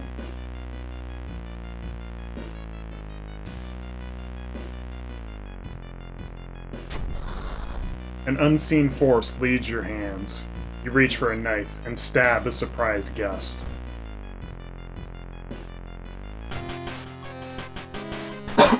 The price is paid. A voice booms in your head as everything gets dark. When you wake up, you find yourself lying on the wet grass, the old mansion nowhere to be seen. Standing next to you is a naked, bloated old man. You recognize a tattoo on the man's toe. It's your deceased granduncle. With a coarse voice, he explains the ritual. You try to keep up with him, but you're weak and your head spins.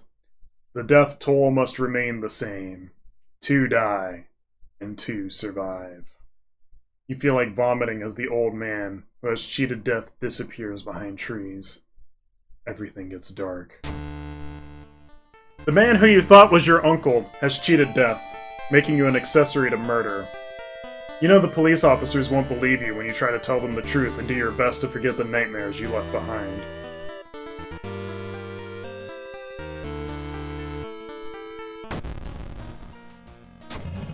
Okay, so the store is closed because the friendly dog disappeared. And we have lost all radio contact.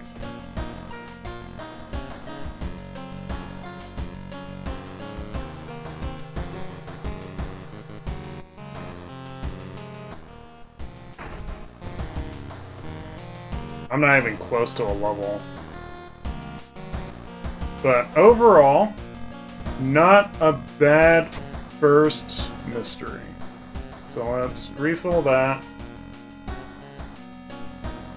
I could recover some stamina, but honestly, let's just get the 5 XP.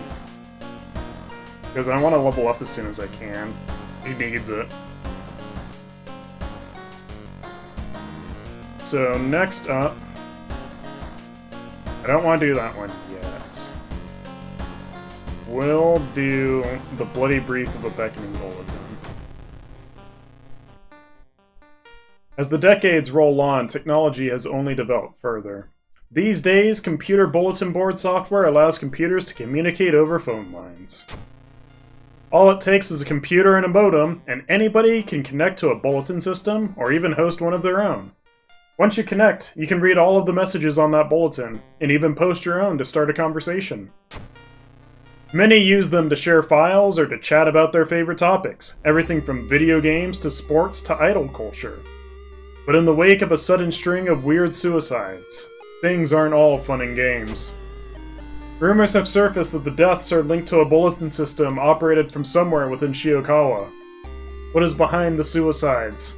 How could so many people all be driven to take their own lives. Even if the rumored bulletin system's phone number is found, there's no hope to investigate without a computer that can connect to it. Maybe the school library has one that will work? But first, we need to investigate the forest. Really tempted to go to Witch's Tree and get a spell in exchange for a curse, but...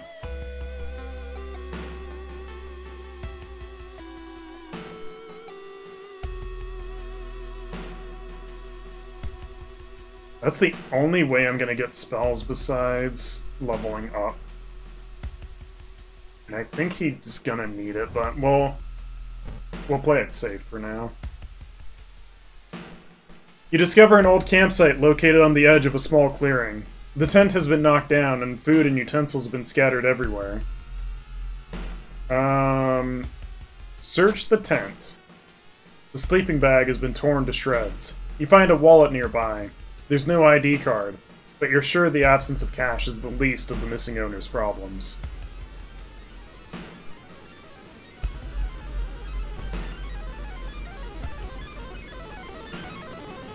You have a feeling that you're being watched, and when you hear a branch snapping, you quickly turn around. There is someone standing in the trees, just a few meters away. God, this guy has no stats. You trip on a root and injure your ankle badly. As you limp away, there's no sign of the strange person. But we get this forest note. I write this for everyone wanting to stay behind. The sacrifice is worth it. Life's meaning comes from our relationships. Share death, and that connection will outlast you. There won't be anything left but us. Everyone here is waiting for you, so if you lose your resolve, just listen to the voice of humanity.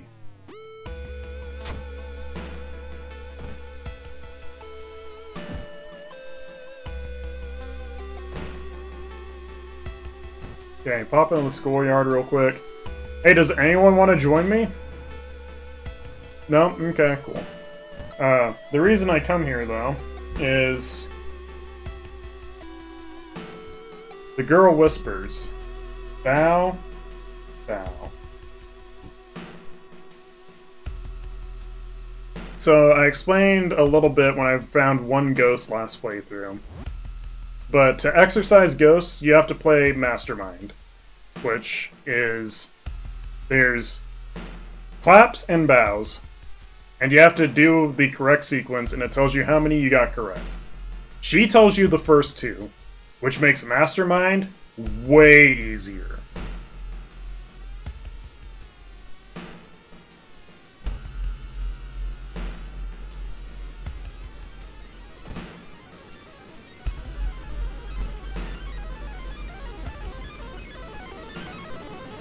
You stand in the middle of a baseball field, built back when the school had a team. It's slowly become overgrown, and students only go here to study or relax.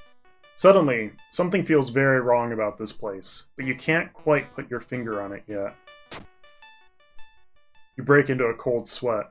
A baseball field shouldn't have so many bases. Are those graves?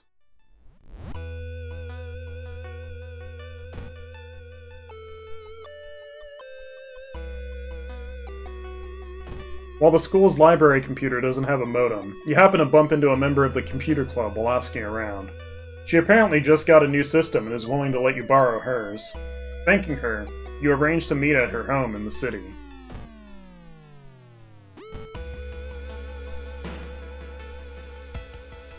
Alarmed by the sound of glass breaking, you discover the corpse of a policeman lying in a pool of blood. Looks like someone, or something, tore out his throat. You can steal his gun, but it doesn't have any bullets.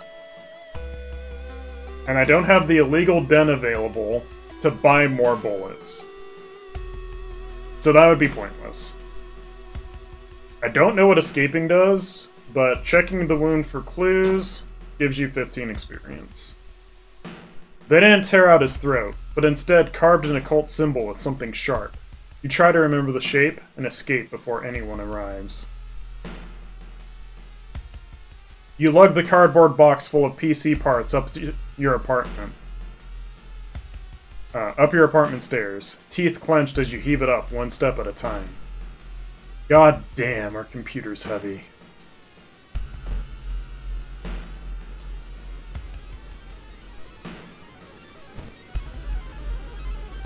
What's up, Kana? You're busy? Okay.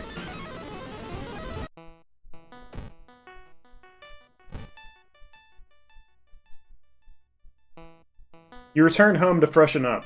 When you enter your bathroom, however, you discover that your shower is missing. In its place, there's an old clawfoot tub. The whole thing feels surreal, but you take a step towards it, wondering how this is possible. Sure, I'll take a bath.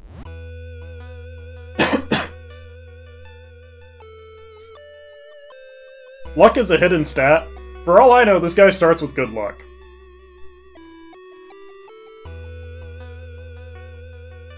You wipe the sweat from your brow as you finally finish setting up the computer in your bedroom.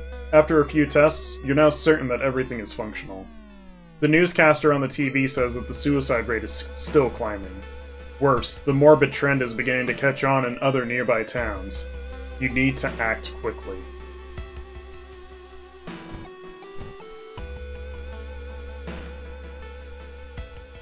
Loud knocking wakes you up in the middle of the night. "Open up!" shouts the deep voice from behind the door. "I know you're there!" Call the police.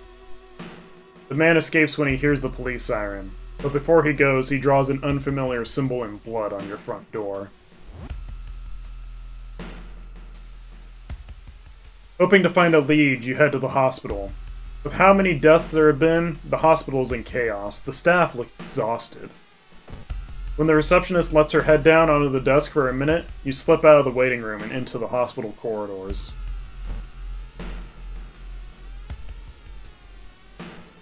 You find yourself in an old, unused part of the hospital. You take a deep breath. The disgusting smell of thawed remains still lingers in the room.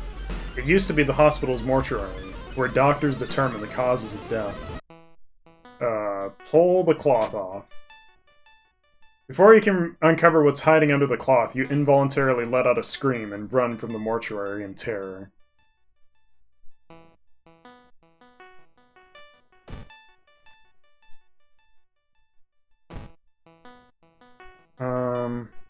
I have 6 money. Let's see what I can buy. I can get a flashlight.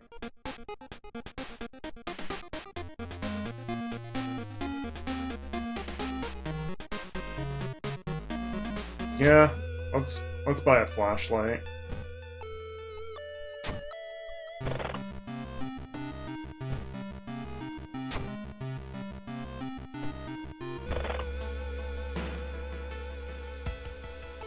You overhear 2 nurses talking about a girl whose suicide attempt failed.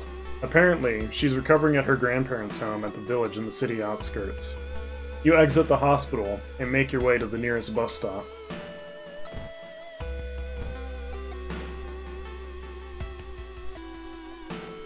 They say a ghost of a heartbroken boy appears on the street at night.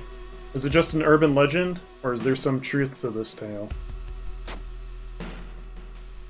You plan to spend the entire night observing the spot where the supposed ghost would appear, but you fall asleep.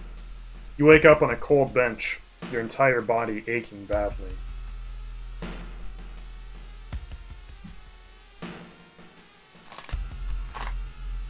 As you pull into the village bus stop, a news story comes on the bus driver's radio. An entire class of Shiokawa students left in front of a train, hand in hand. You move urgently as you exit the bus and begin searching down the village streets.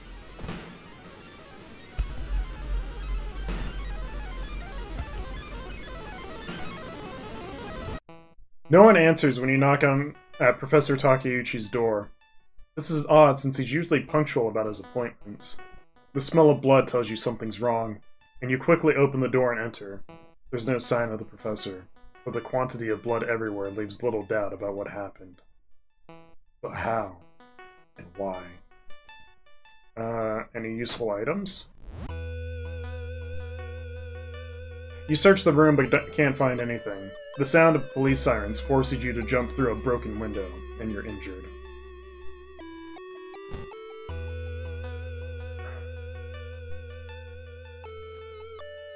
+1 to all stats until the end of this mystery.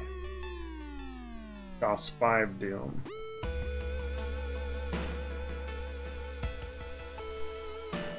I guess I'll take it. Because that should be a Necronomicon page. And we have a strength weapon, so I'll get a point in strength.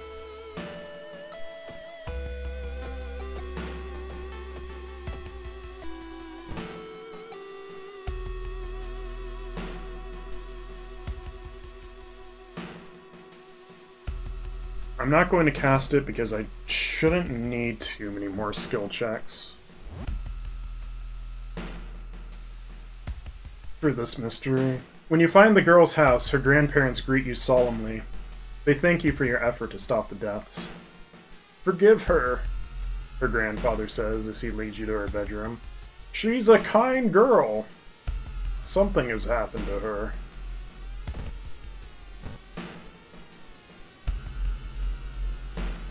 You stand in the middle of the field, frozen in terror. A rip in our reality shows the horrible future of our planet. Seeing the familiar figure looking back at you, you can't help but wonder if it's our world that's just an illusion. You and the figure get closer to the portal, ready to swap places. Lost in time and space, you drift in nothingness until something pulls you towards the light. A parasitic star is looming over the dying civilization. Is this the fate of our planet as well? Let's dig through the sand. Oh boy, more money.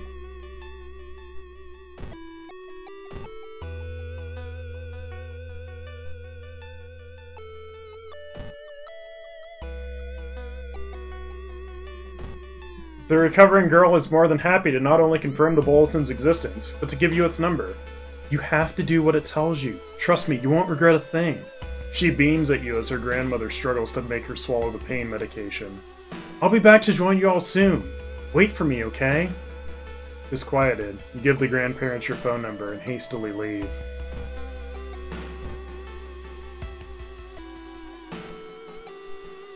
You have no idea what the funeral you've been invited to would end with the guests slashing their hands to feed the deceased with their blood.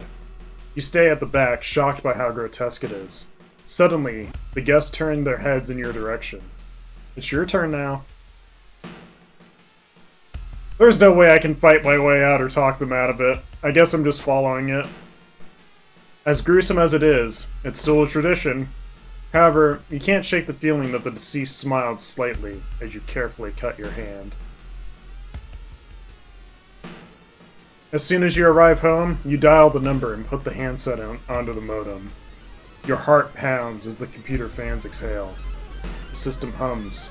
You hear a brief dial tone, and then it finally connects.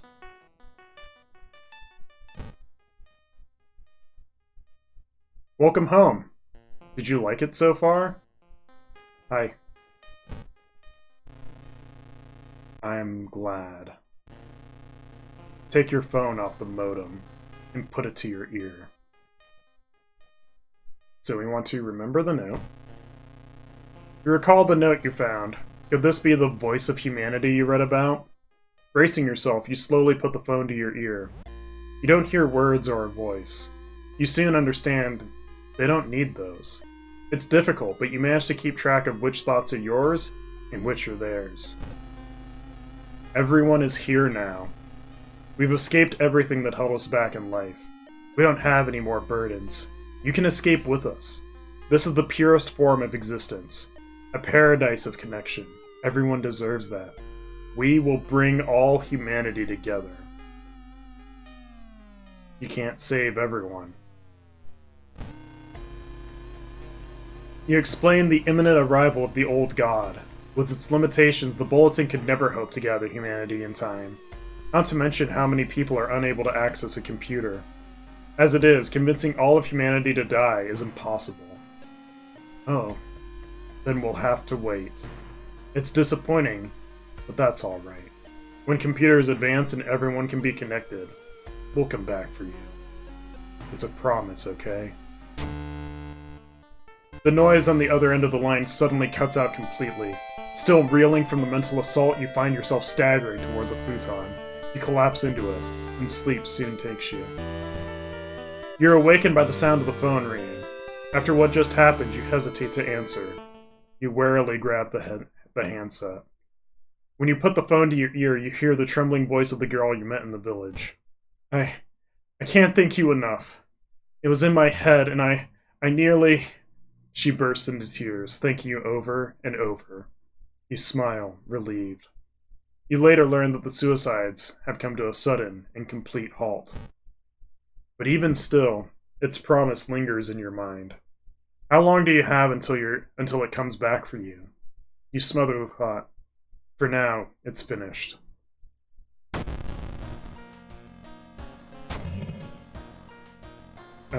Resting is less effective because of the fetid fumes, and dangerous bands of rioters are gathering around the downtown area.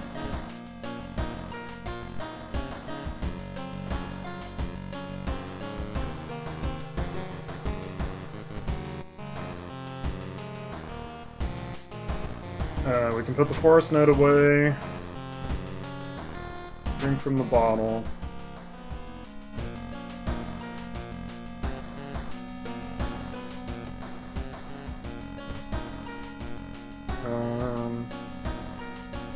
Extra reason.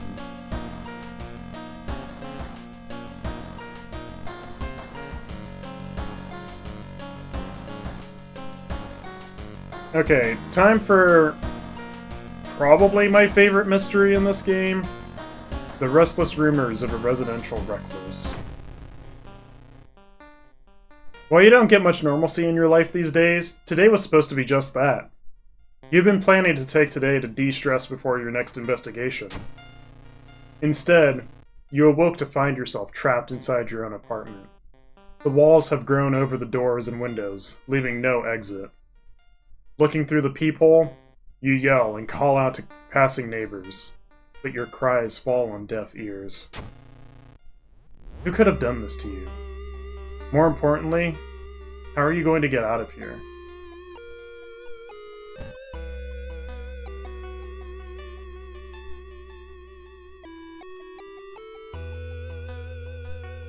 Yeah, that's how you solve that mystery, Melly. If you choose one of the other options, you lose 4 of one of the healths, depending on which you choose, and you have to do a fight, I believe. The windows are covered in a thick layer of drywall, leaving only shallow cavities. The front door isn't much better, but there must be some way out, right?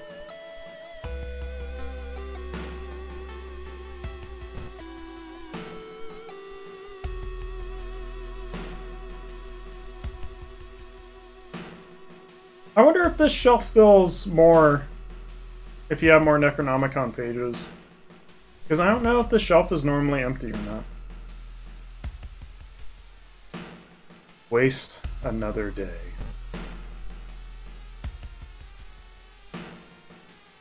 Loud knocking wakes you up in the middle of the night. Open up! I know you're there.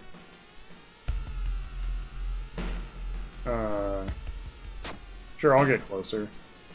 Before you can answer, the door's letterbox suddenly opens and an unknown invader tries to look inside. You lurch back in shock. The man sees you and tries to get in, screaming curses the whole time. A neighbor calls the police and the attacker escapes from your apartment building. You spend all of your time searching your apartment for a way out, but you're already getting exhausted. Wallpaper and paint have spread around the door's edges. No matter how hard you try, the door refuses to budge. At least he can't get through either. Waste another day.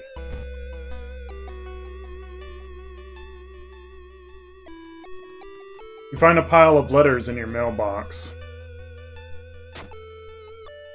Staying up late investigating the current case has really increased your electricity bill.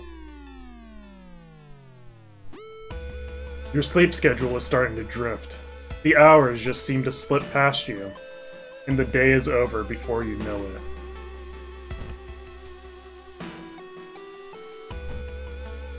There's a weird drawing stuck to your door. Waste another day.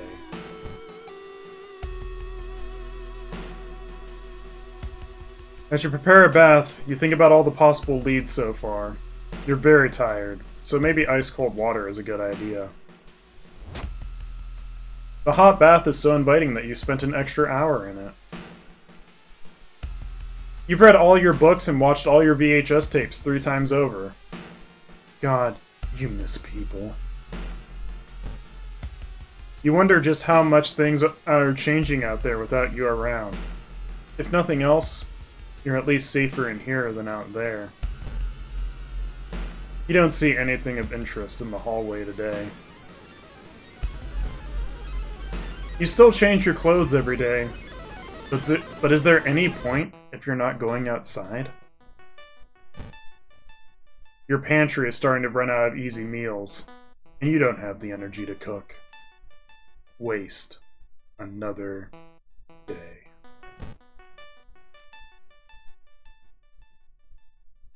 You find an envelope lying on a pillow in your bedroom. Inside is cash and a note from someone who has been watching you. They wish you luck in your task and promise to meet you soon. Just how did this envelope end up in your bedroom? You're running out of ways to keep yourself busy. The boredom makes you want to beat your head against a wall. You can't see outside anymore.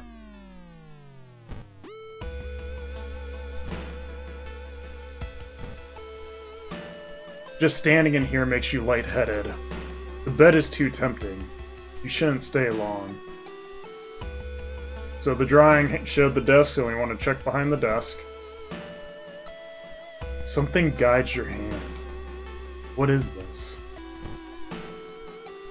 You don't have the energy to keep searching. A blessed toy. +1 curse removal.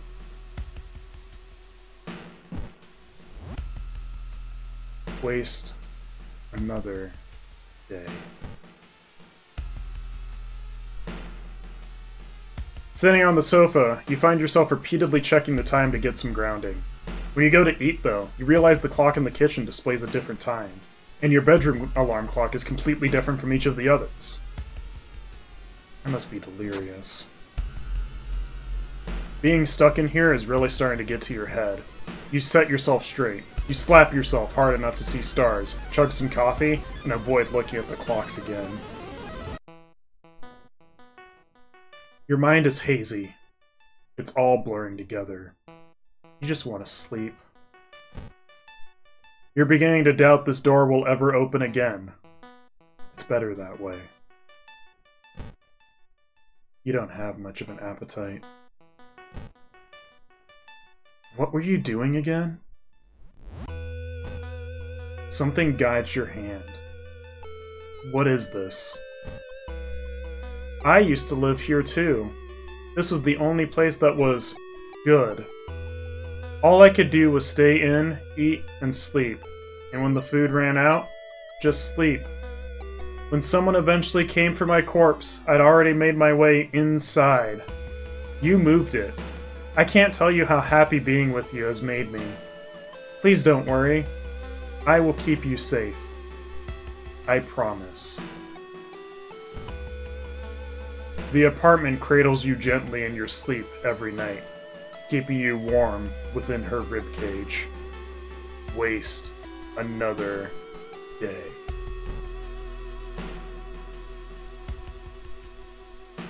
No access to the outside world means you only have so much food to eat. Deep in the back of your pantry, you discover a rusty can of meat. How long has this thing been in here? Opening the can, it smells fine, but...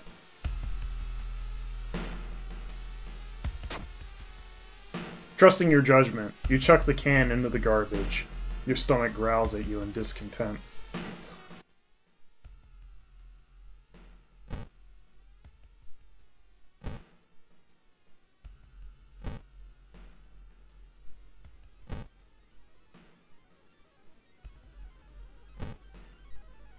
As you get closer, you notice thin cracks in the wall above the bed.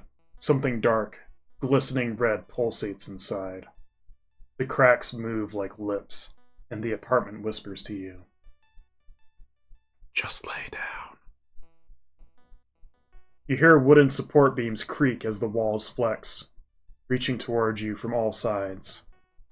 And let me take care of you. So we sacrifice the toy. The wall opens even further, deeper. A girl lies curled up inside of the apartment's womb. I just want you to be safe here. What did I do? Why won't you just stay? So, she's a ghost, which is why I made sure to go to the roof. So I know the first two actions are Babao. 4 correct, so it's going to be 4 bows, 1 clap.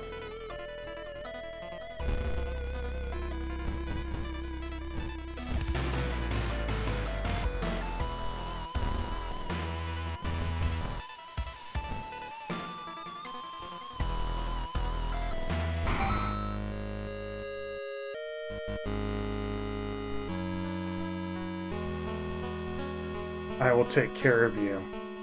You've successfully banished the ghost. So if you banish ghosts, you get bonus experience. An expression of agony overtakes the girl's face. Her hair gets tangled in the apartment's churning guts, and her flesh begins to melt apart. She arches her back in a voiceless scream until her pale body finally collapses in on itself. When you stumble out of the room, things seem to have returned to normal, and your door can open again. Relieved, you take the chance to go out for a walk. Only a few hours later do you return to the bedroom, and find a lump beneath your bed's covers. Peeling back the sheets revealed the toy that you had destroyed, the pieces held together with sections of pulsing flesh. Besides its body is a small note. I'll always keep you safe.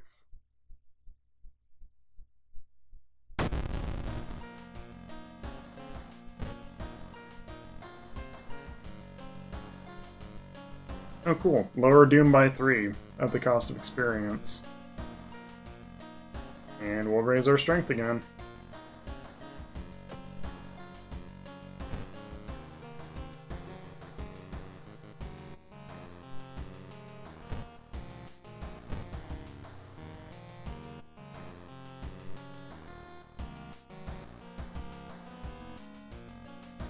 Why not? I'll equip the fleshy toy.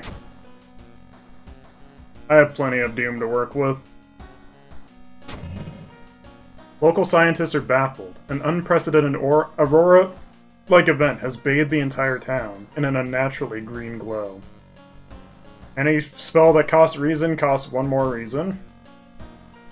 And all shop items cost 1 more. That's fine. I have way more money than I know what to do with this run.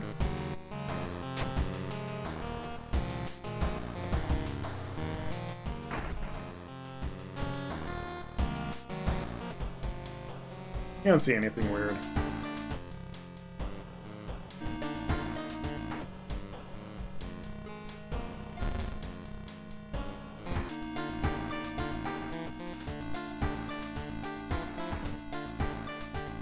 Fill that up.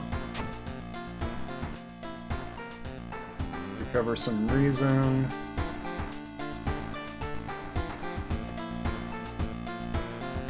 Let's see.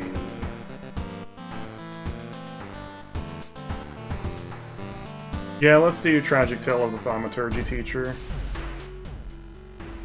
2B used to be one of the most outstanding classes in the school, at least before their teacher's disappearance. Her replacement glides through the school, entrancing all those around her with her soft voice and calming, emotionless eyes.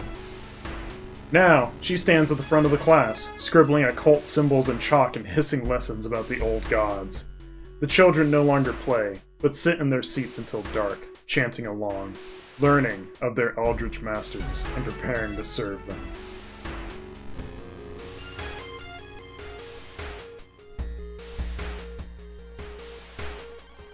Following a rumor, you visit the house of a schoolgirl who acted really strange in class. The girl's parents sit crying in the living room and fearfully point you upstairs.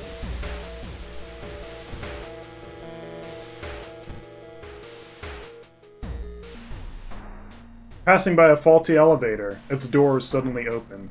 You take a step back, noticing a weird tall woman standing in the darkness. Do you live here?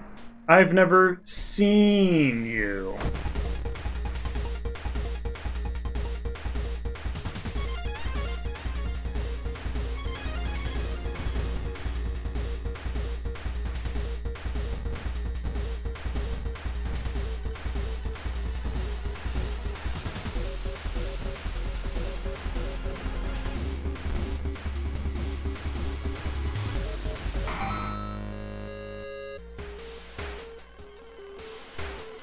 She sits in her bedroom in a blood-stained uniform, a dead rat lying in her hands.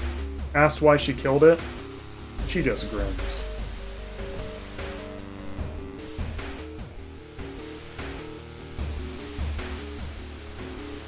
Feeling like you're on the brink of losing your mind, you decide to visit your parents' old friend, Father Yasugi. Hey, kiddo, says the priest who's currently moving some boxes in and out of the church building.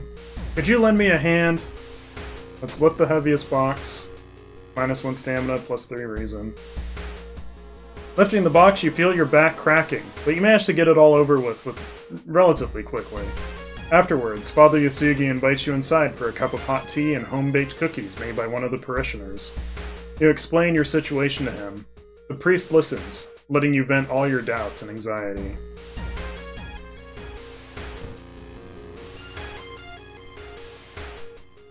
Sitting in a restaurant, you are interrupted by a young waiter.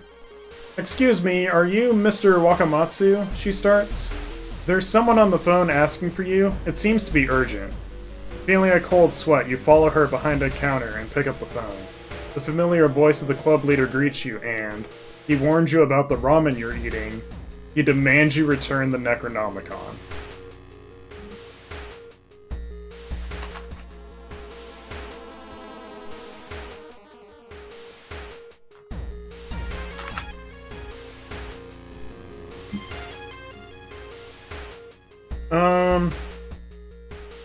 He probably demands us return the Necronomicon.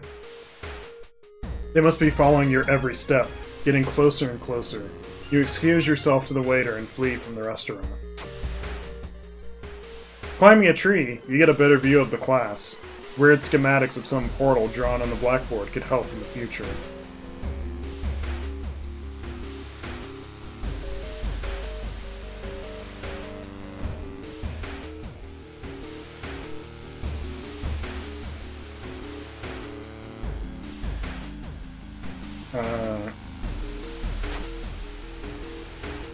We don't have to worry about Doom with this guy, it seems like. Another lead. The former teacher of the class may prove more useful. Knocking on their door, however, gets you no answer. Just subtle chittering behind the door.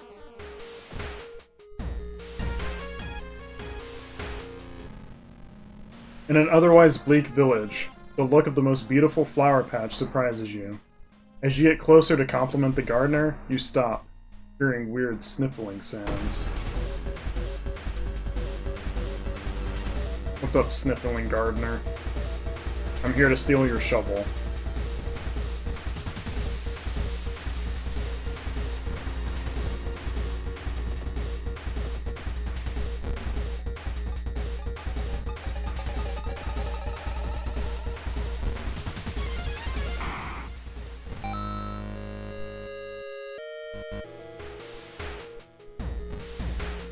Small chance of gaining funds after defeating an enemy. Yo, thanks for the 64 months, Ziggle.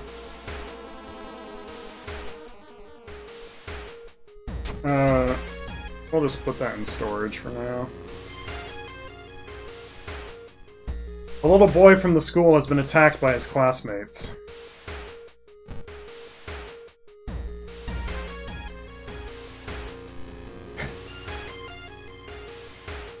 As part of the therapy, some patients took part in art classes. Some of their works fill you with dread. Okay, I'm just gonna have to fucking waste a bunch of Doom because my rest action is less effective. But we have so much Doom to work with.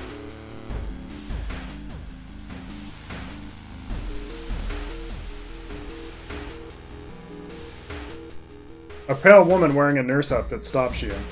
Today we're running a blood drive to help those in need. You look healthy.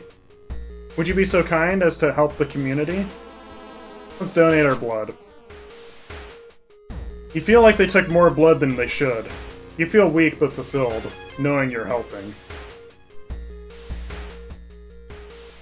With no other ideas, you decide to wait outside the school itself.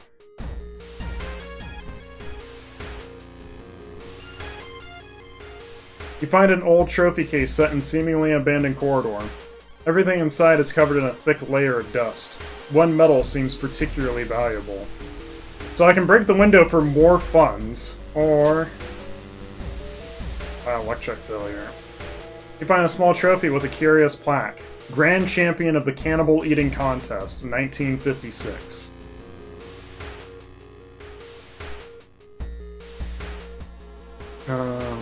There's something I wanted to do.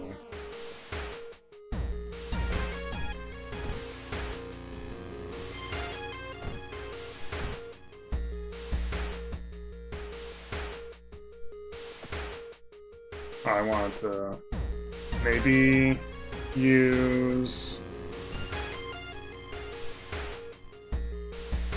this, but I should have done that at the start of the mystery.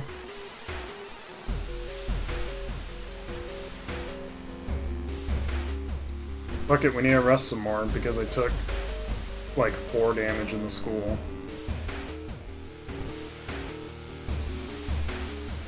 Yeah. Oh, the faint chattering doesn't stop. It seems to be coming from the school building. You hear a faint sound while walking outside the biology classroom. Inside is an old anatomy model, its heart beating. The sight almost makes you sick. You hear a scream coming from the school. It's time to enter. I do have to do 2 fights in a row.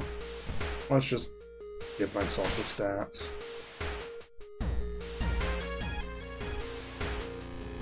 It occurs to me that this isn't a ritual.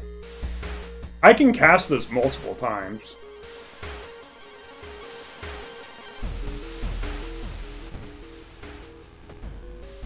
Because normally you can only have 1 ritual active. I'm not going to greed here, but I'm definitely going to consider greeting later. You sneak in through a window and skulk across the shadowy corridors. All the classrooms have emptied out. Peering into one, you spot the corpse of a teacher nailed to the chalkboard. Shaking, you approach it.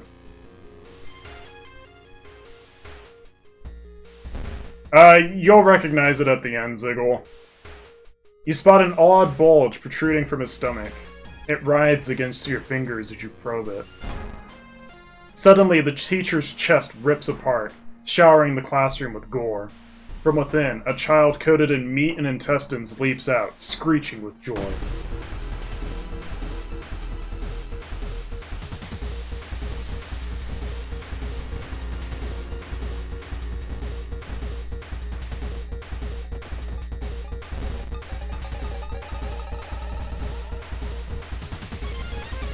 I don't know, she leapt out. Isn't that a -1?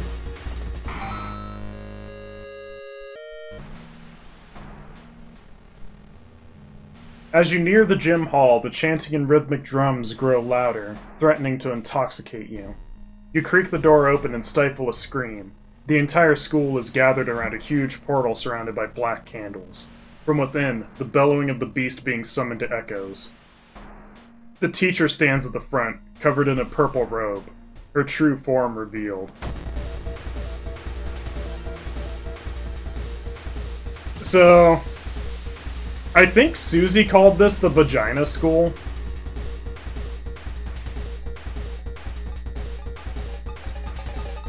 Anyway, we have to attack the teacher a bunch.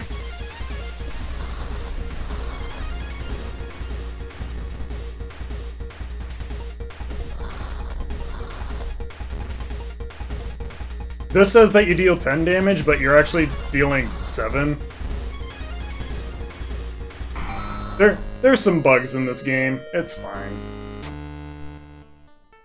With her dying scream, the teacher throws herself into the portal. Her vicious master shows no mercy. You hear it devour her before the connection shuts. The confused children lie on the ground crying. Thanks to you, however, they're safe. Oh, no Necronomicon page? Reroll. +1 damage until the end of this mystery. Yeah, we'll take that. Get another point in strength.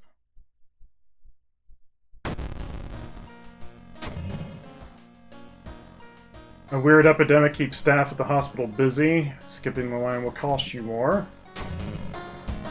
With more and more students going missing, the police have restricted access to the school's building. Oh no, the library action is disabled.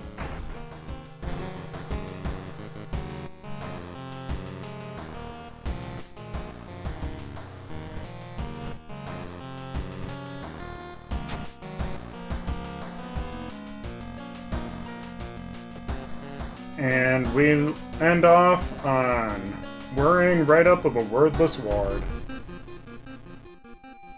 You've got a call from your classmate's mother. With a teary voice, she told you your friend had a nasty accident and is currently awaiting an important surgery. Me too, Rattata! They asked her to call you and request you spend a few evenings with them. That's weird. You haven't exactly had the closest relationship lately. But you agree to visit your friend, starting tonight.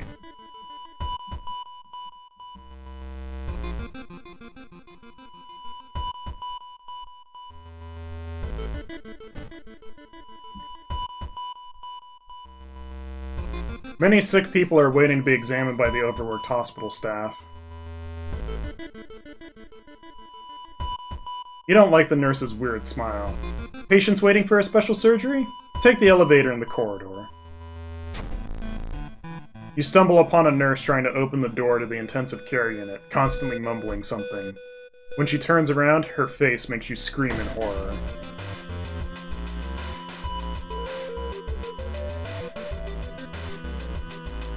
So, if you were to observe this person, you'll realize that she's blind and won't attack unless you attack her. A keen astronomy fan, staring at it for too long, she discovered the horrible truth about her sun. The solar worms have marked her. So, you can listen to her rambling for the cost of 1 doom.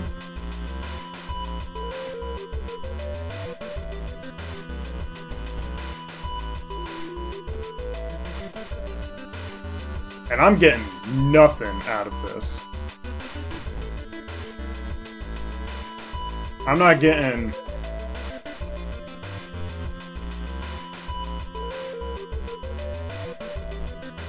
I'll do one more round, just to see if I get anything. Yeah. Absolutely nothing. I was hoping to get some experience or some spells out of her, but...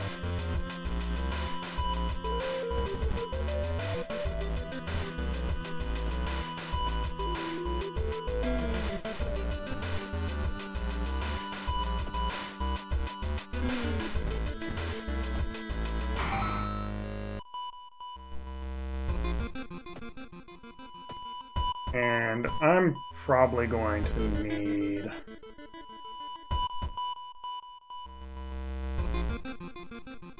I'm probably going to need the extra damage in this mystery.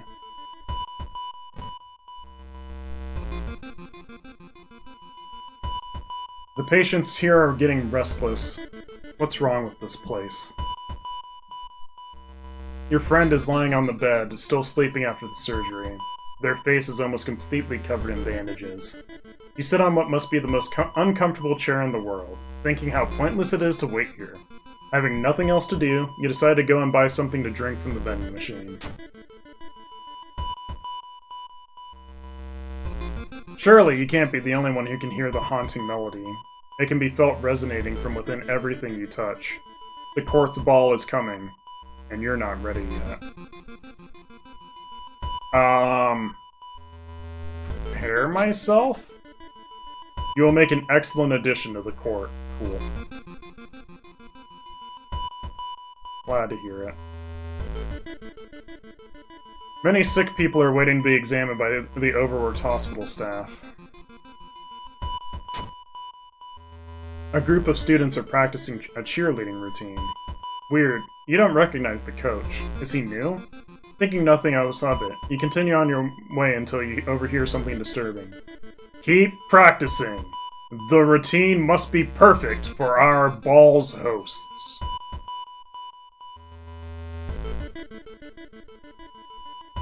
Your friend woke up earlier today. You spent some time talking about school and recent events, but still can't shake the feeling something about them seems off. Finally, they go to sleep. You decide to take a walk to stretch your legs. Suddenly, an empty bottle smashes on the wall behind you. You cover yourself from the glass fragments and notice a masked assailant holding a baseball bat. -3 to all? Fuck.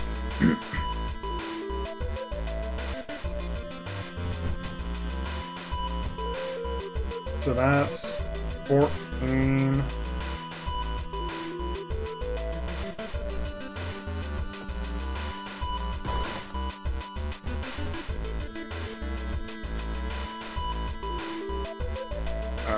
Play it safe.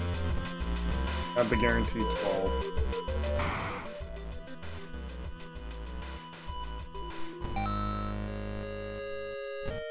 Oh boy, a prescription. Don't need that. A curious package. Don't need that.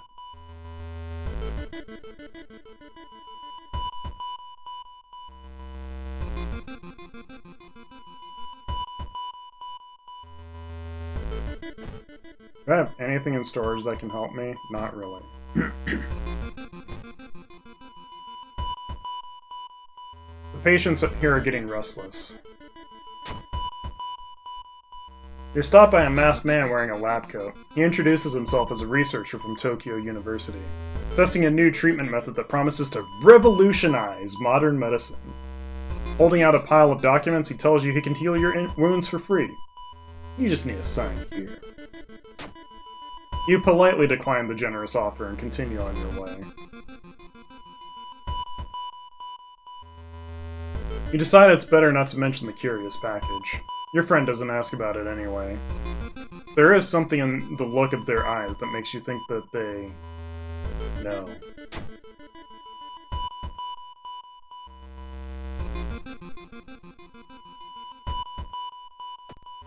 There's a chance I just die here. Walking through the hospital corridor, you're stopped by an older man with a cast on his leg. Could you help me go down these stairs? Okay, it's stamina failure. You struggle to help the man, but you both fall down the stairs. The man's cast breaks and you scream. Underneath the cast, there's a seething sore frothing with green bubbles. The man smiles, his smile way too wide for his face.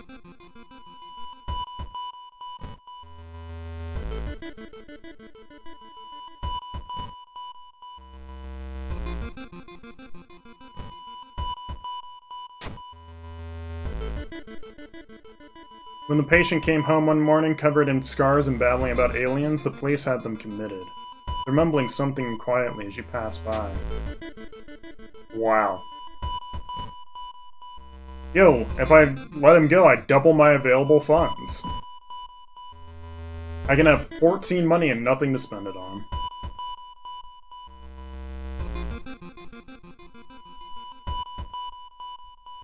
Your friend just keeps staring at you. Did I tell you you're really beautiful? They ask, twisting their swollen lips in a smile. Don't go yet.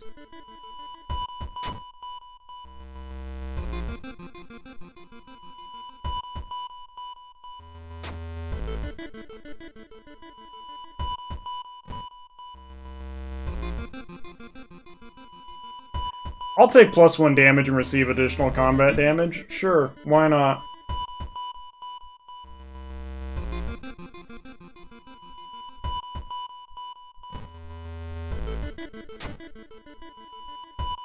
Someone has been branding the patients with occult symbols.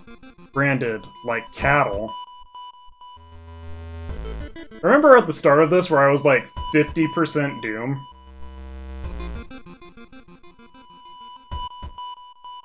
The final phase of my surgery is tomorrow. I just can't wait to show you the results. You can't help but shudder, thinking about the final day. I'm sorry, have you seen the doctor? He suddenly disappeared and I'm not sure whether the surgery is over. That's a lot of damage.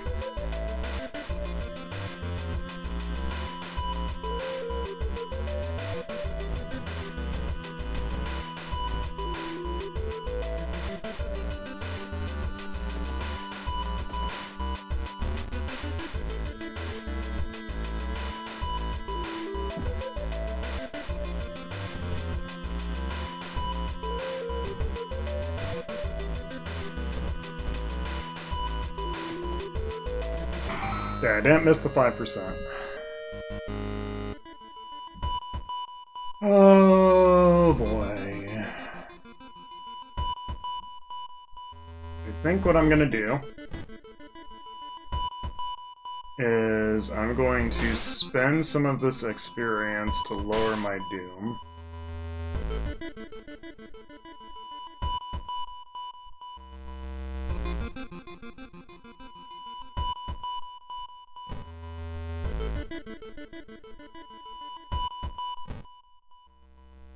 Suddenly, all the lights in the hospital go out. With a bad feeling in your gut, you decide to check on your friend one last time and get the hell out of here. You're shocked to find an empty bed. The trail of blood on the floor leads to a bathroom. Ignoring the faint footsteps from the corridor, you take a step towards it. The footsteps are getting louder. You like what I did with my face? I've always admired you, you know. Even when you acted like you didn't know me at all. I think the result is perfect. Too perfect, in fact, for two people to share the same face. -5 to all. Cool, I'm running.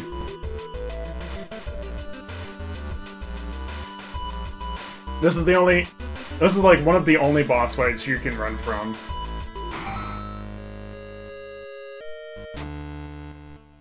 A smiling nurse wakes you up. This is your final day here, kid. Can't wait to finally get out, right? Panicking, you get out of the hospital bed and rush to the mirror. You had a nasty accident a week ago, you did. The nurse continues, writing something on the discharge form. A minor concussion and a few nasty bruises, so we had to keep you here. At first glance, everything seems to be fine. Sure, your face is slightly swollen and blue, but that's to be expected. Did you really have an accident and simply don't remember it? Yeah, that must be it. This weird friend must have been a nasty dream. But as the nurse's smile gets wider and wider, why won't your shoes fit you anymore?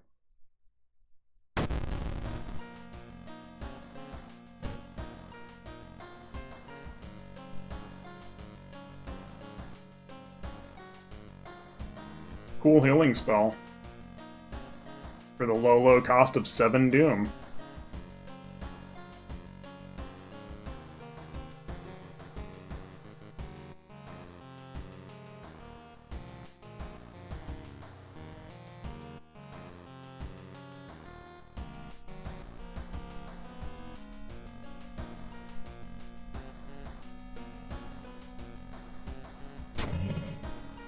Okay, the water finally went bad. And all enemies get plus 20 power. So, not bad that that happened right at the end. I want to grab the shovel.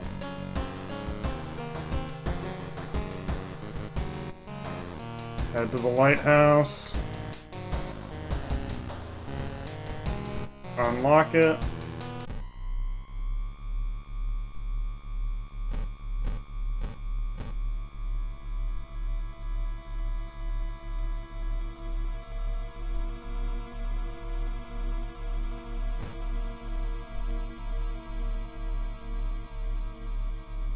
Someone has taken photos focused on you.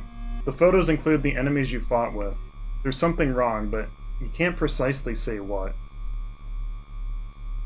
It would have been Pillar Vampire first, then Akane.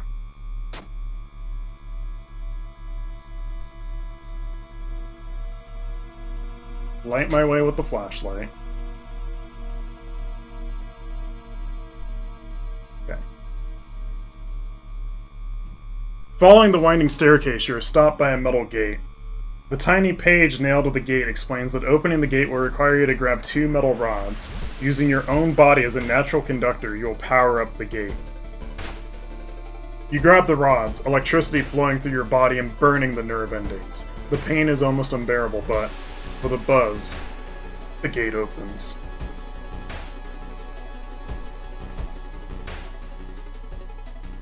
You're stopped by a girl wearing a dirty black uniform.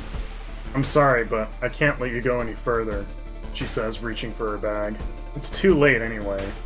You instinctively take a step back when you notice a knife in her hand. You have to think fast. You try to talk her into allowing you to pass, but suddenly she raises the knife and slices right across her own throat, nearly decapitating herself. You carefully step over her body.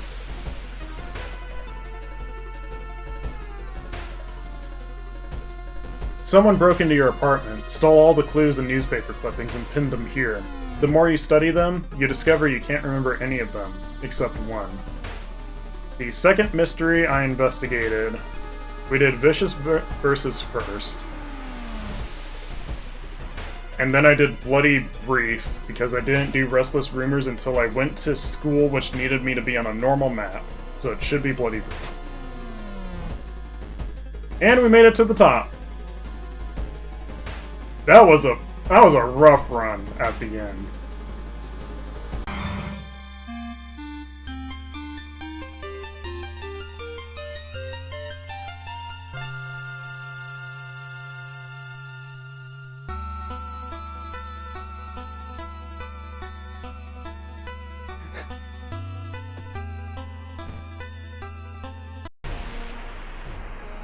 There, I let him go, Rattata, right at the end, so we got 14 funds.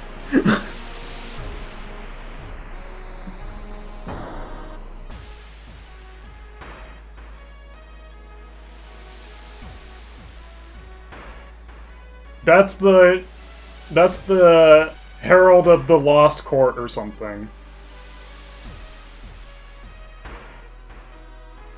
Yeah, that's why 2 things happen between mysteries. That's his effect.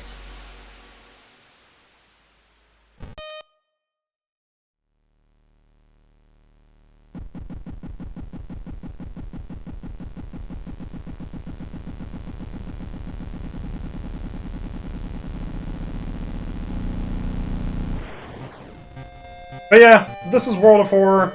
It's a really good game.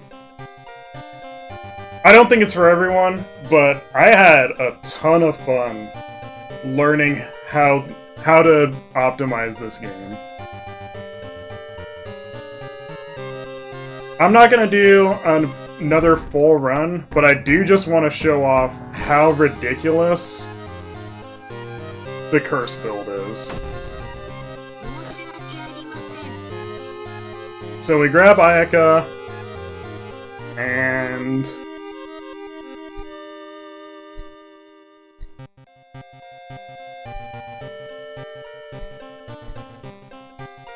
we're pretty sure there's a backstory.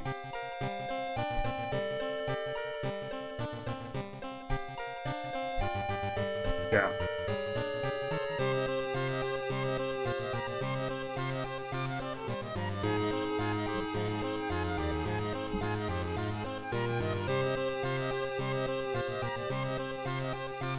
Yeah, it does, Rattata. I had one spell. So, I was keeping that in my back pocket if I needed to forget it.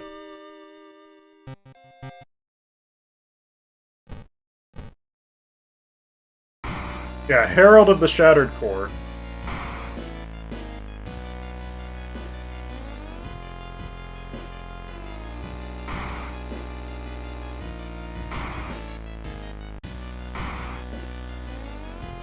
And we'll just take both your damage and your enemy's damage is increased.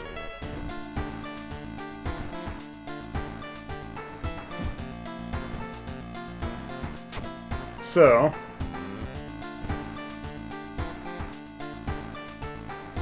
I need the Occult Shop. I need the History Club.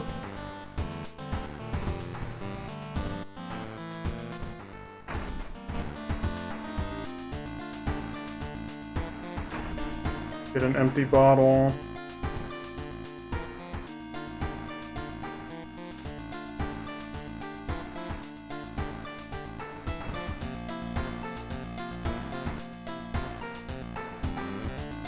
And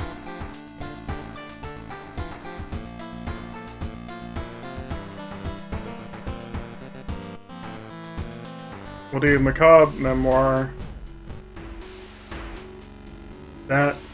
Those are both fine for curses.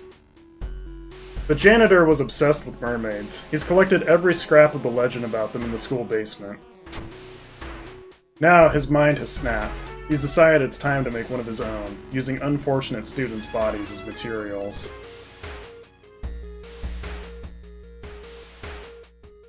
So, now we go to the Witch's Tree.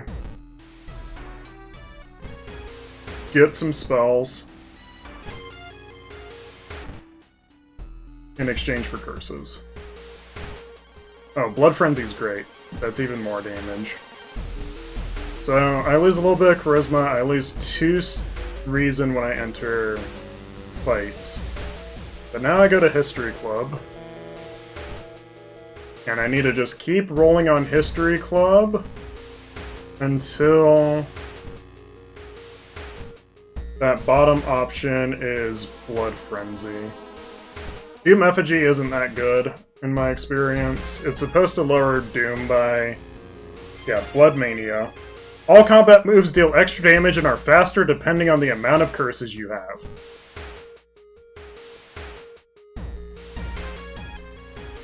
So we take that, and I'll roll until, like, 40% Doom.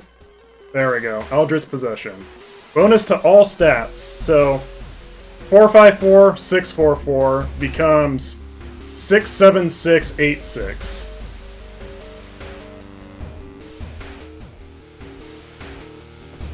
Oh, yeah.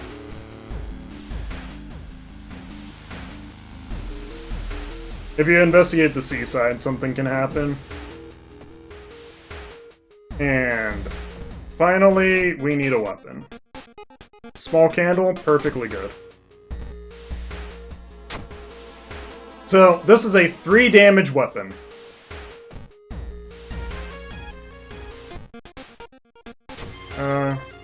I'll grab the blue gem.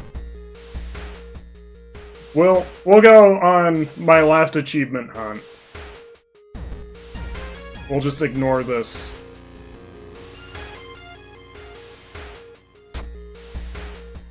This whole investigation and try and get my last achievement. So, the last achievement I need is solve the blue gem riddle.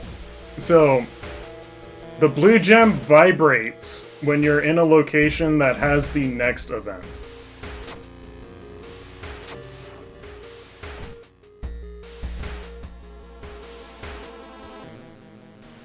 Oh no, we're stopped by 2 men asking to borrow some money. So I have 9 base damage on a 3 damage weapon. Okay, they're dead.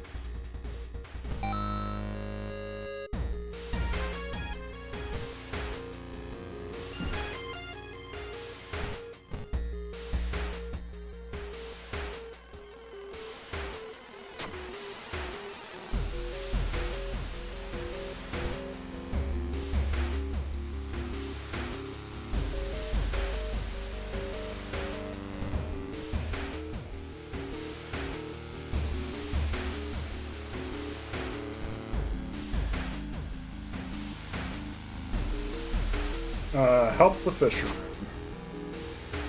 Wow, my stats are good and I'm still getting failures. That's funny. Try talking to them. I just want to solve the blue gem riddle. You hear a low growling sound coming from behind you. Oh, it's Canis, the lunar cat.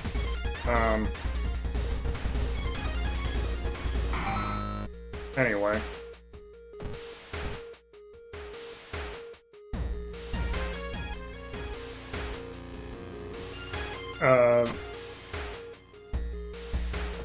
I should have stated 0 funds for one of my favorite events to get.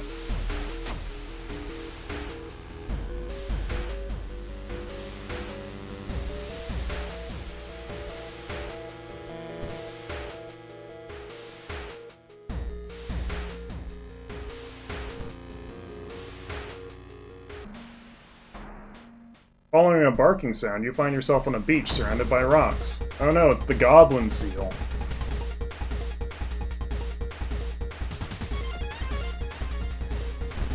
Wow, he actually hit me. I guess I only had a 66% chance to hit.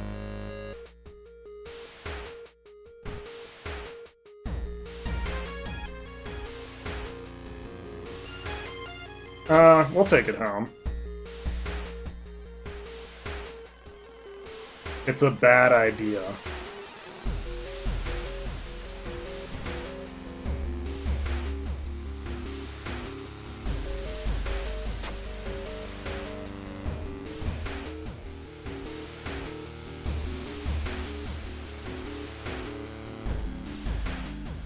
I'm glad I'm having to do this while I have Insomnia Look. Okay, Lighthouse Rumor. So that's the first event we need. And now I need to go to the school.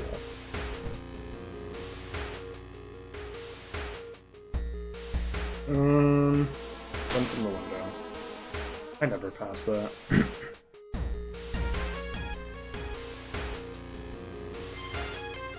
Woohoo!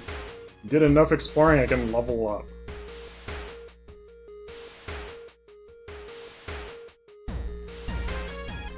Check out the lockers for some money, why not?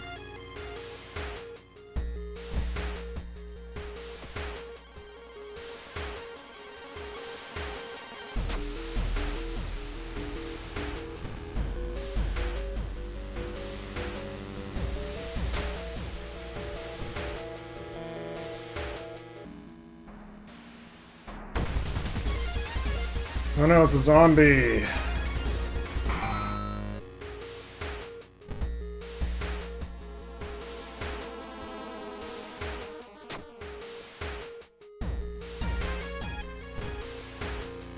But yeah, this is like a low number of curses.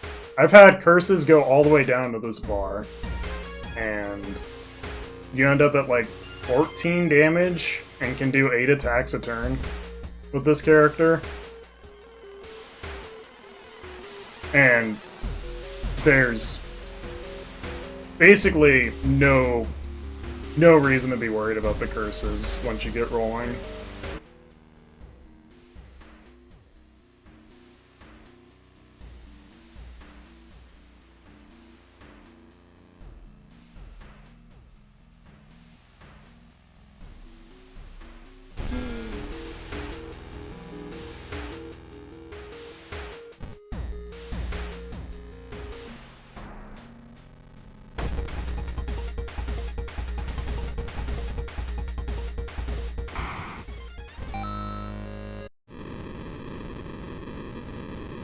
But yeah, I was intentionally throwing that, trying to get an achievement, but that's the power of the curse build. You can win almost any fight with extremely little effort. But I've done a lot of talking this stream, so that'll be it for me. Susie might do something tomorrow. We're gonna finish up Dragon Quest VIII on Wednesday. So, thanks for hanging out, guys. I think I still owe Ziggle salutes, so I'll do that as soon as I get off the call, or off the stream. Take care, eat food, drink water, sleep better than I do, and stay spooky.